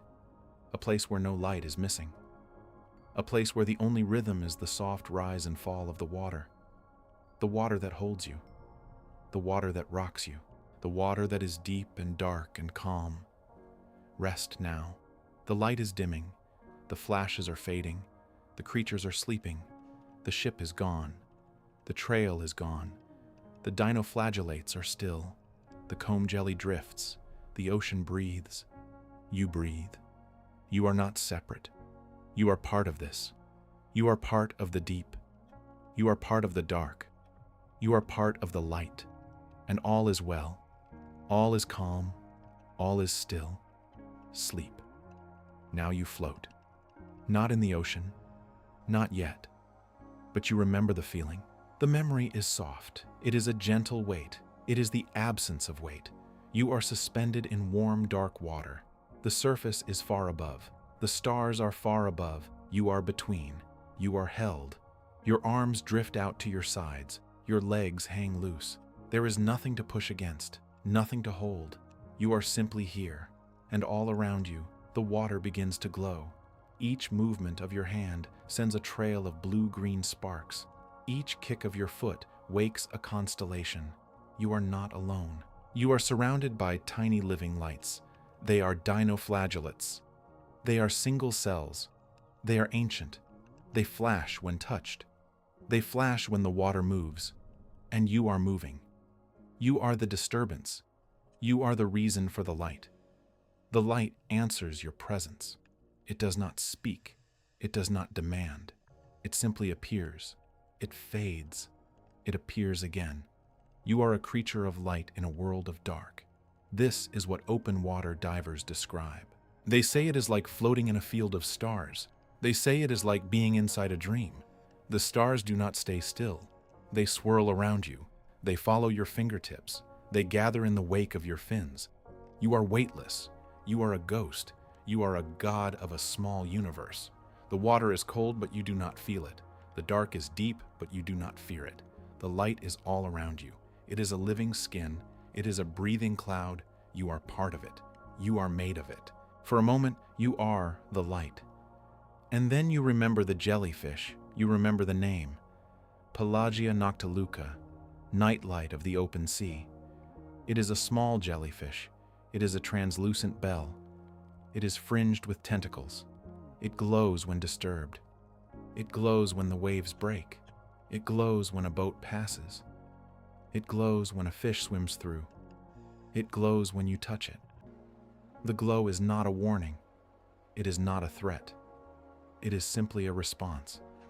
The jellyfish does not think. It does not choose. It is a bell that rings with light. It is a lantern that floats in the dark. In the Mediterranean, fishermen have known this for centuries. They have seen the harbors light up at night. They have seen the water turn to milk. They have seen the jellyfish swarms come in with the tide. The swarms are dense. They are thick as snow. They are a living carpet of light. Each jellyfish is a small pulse. Each pulse adds to the glow. The whole harbor becomes a soft white blue. The boats are outlined in light. The nets are trails of fire. The fishermen speak of it in hushed voices. They call it the sea's own fire. They call it the night's own day. There are old accounts. Sailors from ancient Greece wrote of the sea burning. They wrote of the oars leaving trails of flame. They wrote of the wake of the ship glowing for miles. They did not know what it was. They called it phosphorescence. They called it sea fire. They gave it to the gods, but it was always the same. It was always Pelagia. It was always the small jellyfish.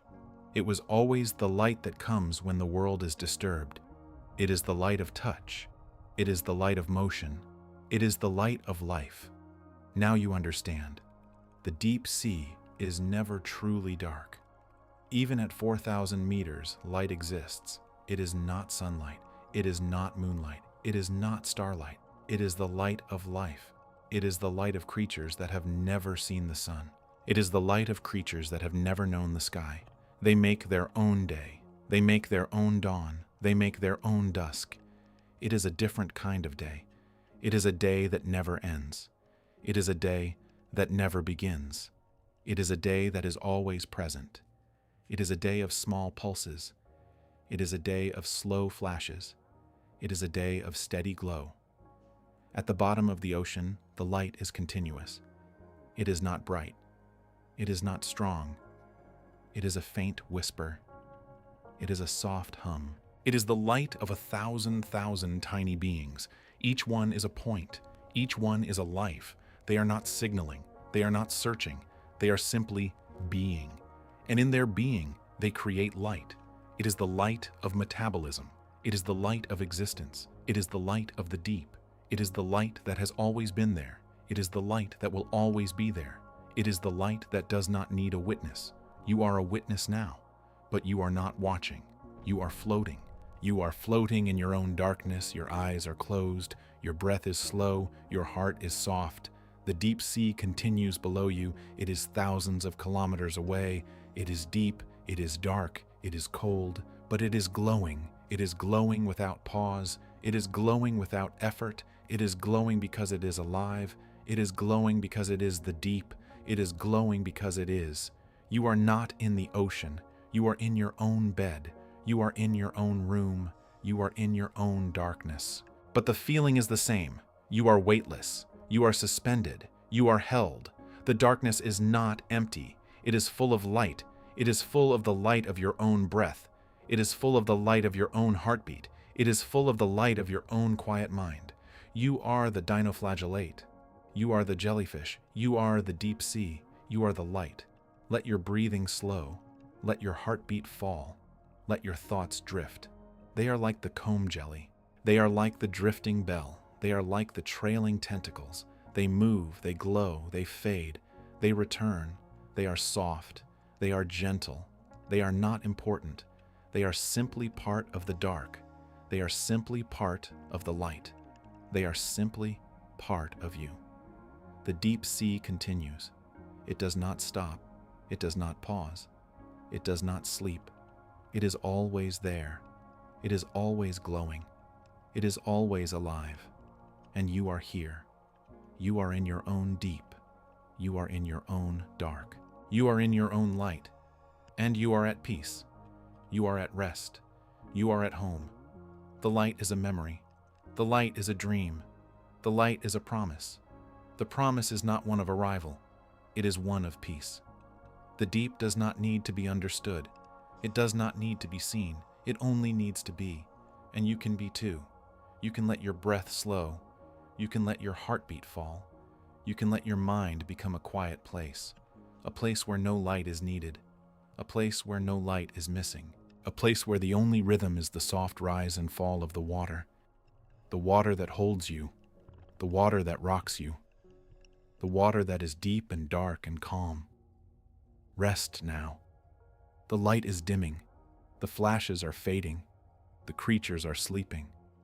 The ship is gone. The trail is gone. The dinoflagellates are still. The comb jelly drifts. The ocean breathes. You breathe. You are not separate. You are part of this. You are part of the deep. You are part of the dark. You are part of the light. and all is well. All is calm. All is still. Now the sperm whale descends. It is a creature of air. It carries the memory of the surface. It moves through the mesopelagic like a slow thought. Its skin is dark. Its skin is scarred.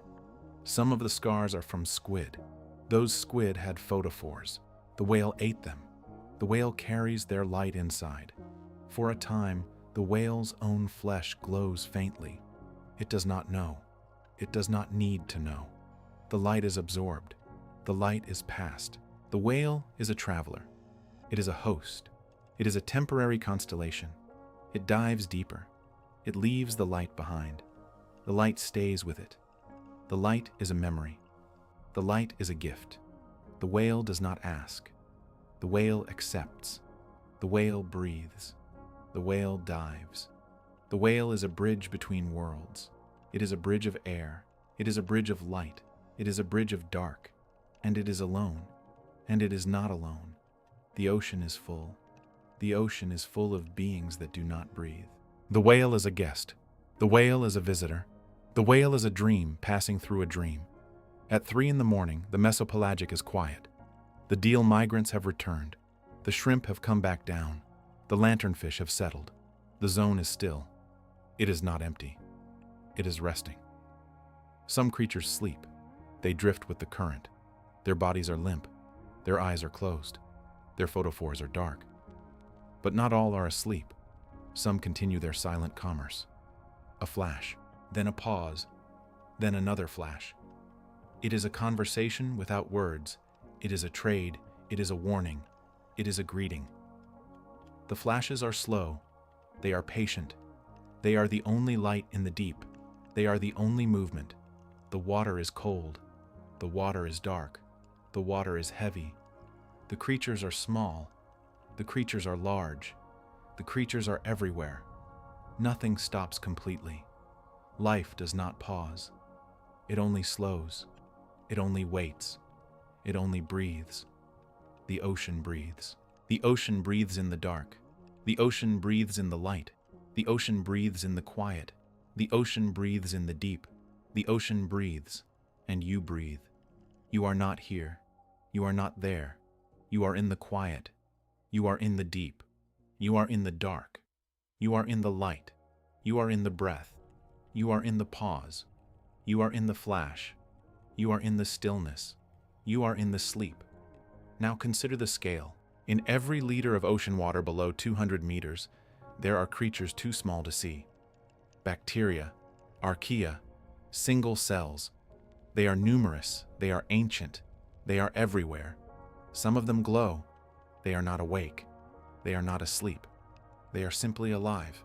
They are simply light. They are part of the dark. They are part of the deep. The ocean is not empty darkness. It is full. It has always been full. It is full of beings that do not need your eyes. It is full of light that does not need to be seen. It is full of life that does not need to be understood. It is full of quiet. It is full of rhythm. It is full of pulse. It is full of glow. In every drop, there is a tiny flash. There is a tiny message. There is a tiny breath. There is a tiny life. There is a tiny light. The ocean is not empty. The ocean is not silent. The ocean is not dark. The ocean is full. The ocean is singing. The ocean is glowing. The ocean is breathing. The ocean is holding. The ocean is deep. The ocean is calm. The ocean is home. The ocean is you. The ocean is not separate. The ocean is not other. The ocean is the same. The ocean is the same water, the same salt, the same light, the same dark, the same breath, the same sleep, the same peace. You are quiet now. The ocean continues. It does not need to be watched to be real. It is glowing right now. Somewhere a flash, then another, and another. The flashes are not for you. They are not for anyone. They are for the ocean. They are for the deep. They are for the dark. They are for the light. They are for the life. They are for the rhythm. They are for the breath. They are for the sleep. The flashes are slow. They are steady. They are endless. They are the heartbeat of the deep. They are the pulse of the water. They are the song of the creatures. They are the memory of the surface. They are the promise of the dark. They are the promise of the light. They are the promise of peace. And you are part of that promise. You are part of that pulse. You are part of that song. You are part of that memory. You are part of that light. You are part of that dark. You are part of that deep. You are part of that calm. You are part of that sleep. You are part of the ocean. You are part of the breath. You are part of the flash. You are part of the stillness. You are part of the quiet. You are part of the peace. Rest now. The ocean holds you. The ocean rocks you. The ocean breathes with you. The ocean glows around you. The ocean is deep. The ocean is dark. The ocean is calm. The ocean is light. The ocean is you. The ocean is sleep. The ocean is peace. The ocean is, and you are, and all is well. All is calm. All is still. All is deep. All is dark. All is light. All is quiet. All is sleep. Sleep now. Sleep deep. Sleep calm. Sleep still. Sleep. The firefly squid gather in Toyama Bay each spring. They rise from the deep to spawn in the shallows. Millions of them, each no larger than a finger, pulse with a cold blue light. Their bodies are covered in tiny photophores. They glow like a living constellation scattered across the water. The bay becomes a sheet of blue, a slow breathing light. The squid drift in the current.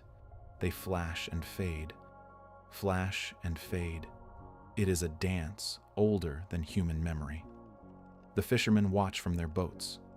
The squid are so numerous they fill the nets. But the light is not for them. It is not for anyone. It is simply the squid's way of being. They call to each other in the dark. They find mates. They confuse predators. The light is a language, and the whole bay speaks it. Then the tide shifts. The squid begin to sink back into the deep. The blue fades. The surface is dark again. But the squid are still there. They are still glowing. Somewhere below. Always below. What does light mean when there is no one to see it? In the deep ocean, creatures have been producing light for hundreds of millions of years. No human eye has ever witnessed those flashes. No camera has recorded them. The light was there before we existed. It will be there after we are gone. The anglerfish dangles its lure in absolute darkness. The jellyfish pulses with a slow, rhythmic glow. The copepod releases a cloud of sparks, and no one sees. The light does not need a witness. It simply is. It is a chemical reaction, a release of energy, a conversation between molecules. The deep ocean is full of light that no one sees. It is a secret kept by the water. It is a quiet miracle. The light exists for itself. It exists for the creature that makes it. It exists for the prey that flees. It exists for the predator that follows. It exists for the currents that carry it. It exists for the dark that surrounds it. And it is enough. The light is enough. The bathysphere is gone. It hangs in a museum now, silent and dry. William Beebe is gone. He died long ago. But the creatures he described are still there. The anglerfish he saw through the porthole still swims in the same dark. The hatchetfish he marveled at still glows in the same cold. The water has not changed. The pressure is the same. The light is the same. Beebe wrote about a world of eternal night. He was right. That world is still there. The bathysphere was a visitor. It left. The ocean did not notice. The Alvin is docked tonight. Its titanium sphere is empty. The lights are off. The batteries are charging. The pilots are asleep. But the vents it visited still glow. The hydrothermal chimneys still pour black smoke into the abyss. The tube worms still wave in the current. The blind shrimp still feed on the bacteria. The heat is still there. The light is still there. The Alvin will dive again tomorrow. But tonight, the ocean is alone. The vents do not need a submersible to witness them. They have been glowing for thousands of years. They will glow for thousands more. Edith Witter's E-Jelly lure has been retrieved. It sits in a laboratory. Its batteries are dead. The silicone is still. But the Atolla jellyfish is still flashing somewhere. It is still rotating in the dark. It is still sending out that spiral of light. It is still calling for help that may never come. The lure imitated that signal. It was a trick, a good trick, but the real Atolla does not know it was imitated. It does not care. It just keeps flashing. It has been flashing for millions of years. It will flash until the ocean ends. The lure is a tool. The jelly is a creature. The tool is quiet. The creature is not. Science visits. The ocean remains. The submersibles come and go. The cameras record. The samples are taken. The papers are written. The grants are spent. The careers are made. The ocean does not read the papers. It does not know its own name. It simply is. The deep is not a place to be studied. It is a place to be. It is older than science. It is deeper than any question. The light has always been there. The dark has always been there. The creatures have always been there. They will be there when the last scientist turns away. They will be there when the last light on the ship goes out. The ocean is patient. It does not wait for us. The ocean holds its secrets in plain sight, or rather, in plain dark. The firefly squid of Toyama Bay do not announce their arrival with fanfare. They simply rise, millions upon millions, from the depths of 200 meters into the shallow waters of the bay each March and April. They carry their own light, a cold blue electricity that spills from photophores covering their bodies. The water turns electric blue, a living aurora that fishermen have recorded for centuries without understanding its true nature. These squid come to spawn, to lay their eggs in the safety of the shallows, and then they leave as quietly as they arrived. The bay becomes a temporary galaxy, a stretch of sea that glows brighter than any city skyline. The survivors retreat to the deep, and the bay returns to its ordinary color, as if the light never happened. This cycle repeats every year, a pulse of life that science can measure but not diminish. The squid do not know they are beautiful, and they do not know they are observed. They only know the instinct to rise and to return. Now the light itself has a history that predates any witness. Bioluminescence existed for 400 million years, before there were eyes complex enough to register it as anything at all.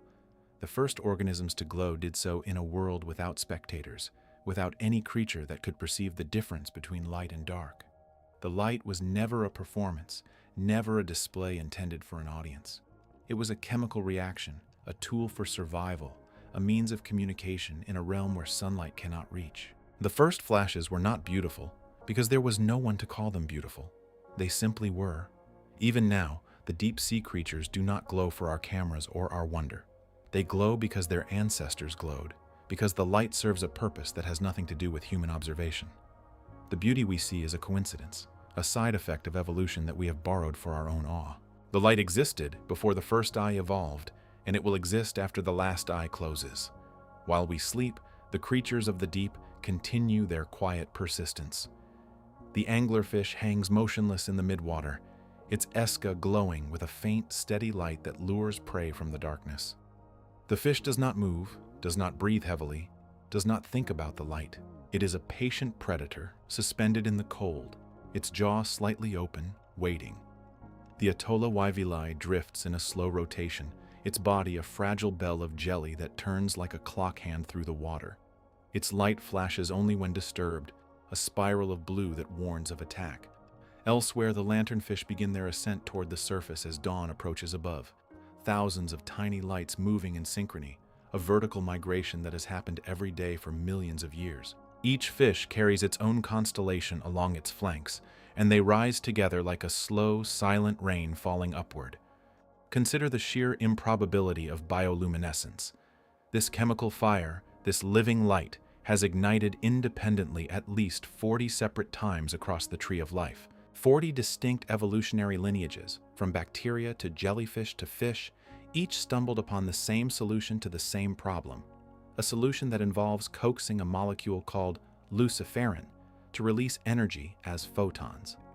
The odds against such convergent evolution on this scale are staggering, suggesting that light is not a mere luxury or a byproduct, but a fundamental tool that life repeatedly reaches for when the environment demands it. Each independent invention of bioluminescence required a different set of genetic machinery, a unique combination of enzymes and substrates. Yet the outcome is always the same, a burst of visible light, a signal that cuts through the inky blackness. This repeated discovery implies that the ability to generate light confers a powerful advantage, an advantage so profound that natural selection steers evolution toward it again and again. The deep sea, with its permanent midnight, becomes the perfect laboratory for this experiment, a place where the photon becomes the most valuable currency of interaction. What does this repeated invention tell us about the nature of life itself? It suggests that the production and perception of light are deeply woven into the fabric of biological existence. Light is not just a provider of energy, as it is for plants on the surface. It is a medium for communication, for deception, for defense, and for reproduction. The 40 separate evolutions of bioluminescence reveal that when life is stripped of the sun's illumination, it will find a way to create its own, transforming the deep ocean into a vast, silent conversation of flashing codes and glowing signals. Now imagine the sensory world of the creature that lives in this perpetual night. Sunlight vanishes completely below 1,000 meters, and with it goes the familiar visual landscape that shapes the lives of surface animals. In this world, other senses become paramount, but they are reshaped by the unique physics of deep water. Sound travels far and fast through the ocean, so hearing becomes a primary tool for detecting predators and prey. Touch is limited to the immediate vicinity, a world of contact that is both intimate and rare. Chemical sensing, the ability to taste and smell the water, provides a slow but persistent stream of information about what has passed through this neighborhood. Yet the most precious long-range signal is light itself. Because bioluminescence is the only source of illumination, it is also the most valuable. Deep sea animals have evolved extraordinary sensory systems to detect the faintest glimmers. Many fish possess large, tubular eyes that are exquisitely sensitive to the blue-green wavelengths of bioluminescence, sacrificing color vision for maximum photon capture. But they have also refined other senses that are less familiar to us. Electroreception, the ability to sense the weak electrical fields generated by the muscles and nerves of other animals, gives certain predators a way to locate hidden prey in complete darkness.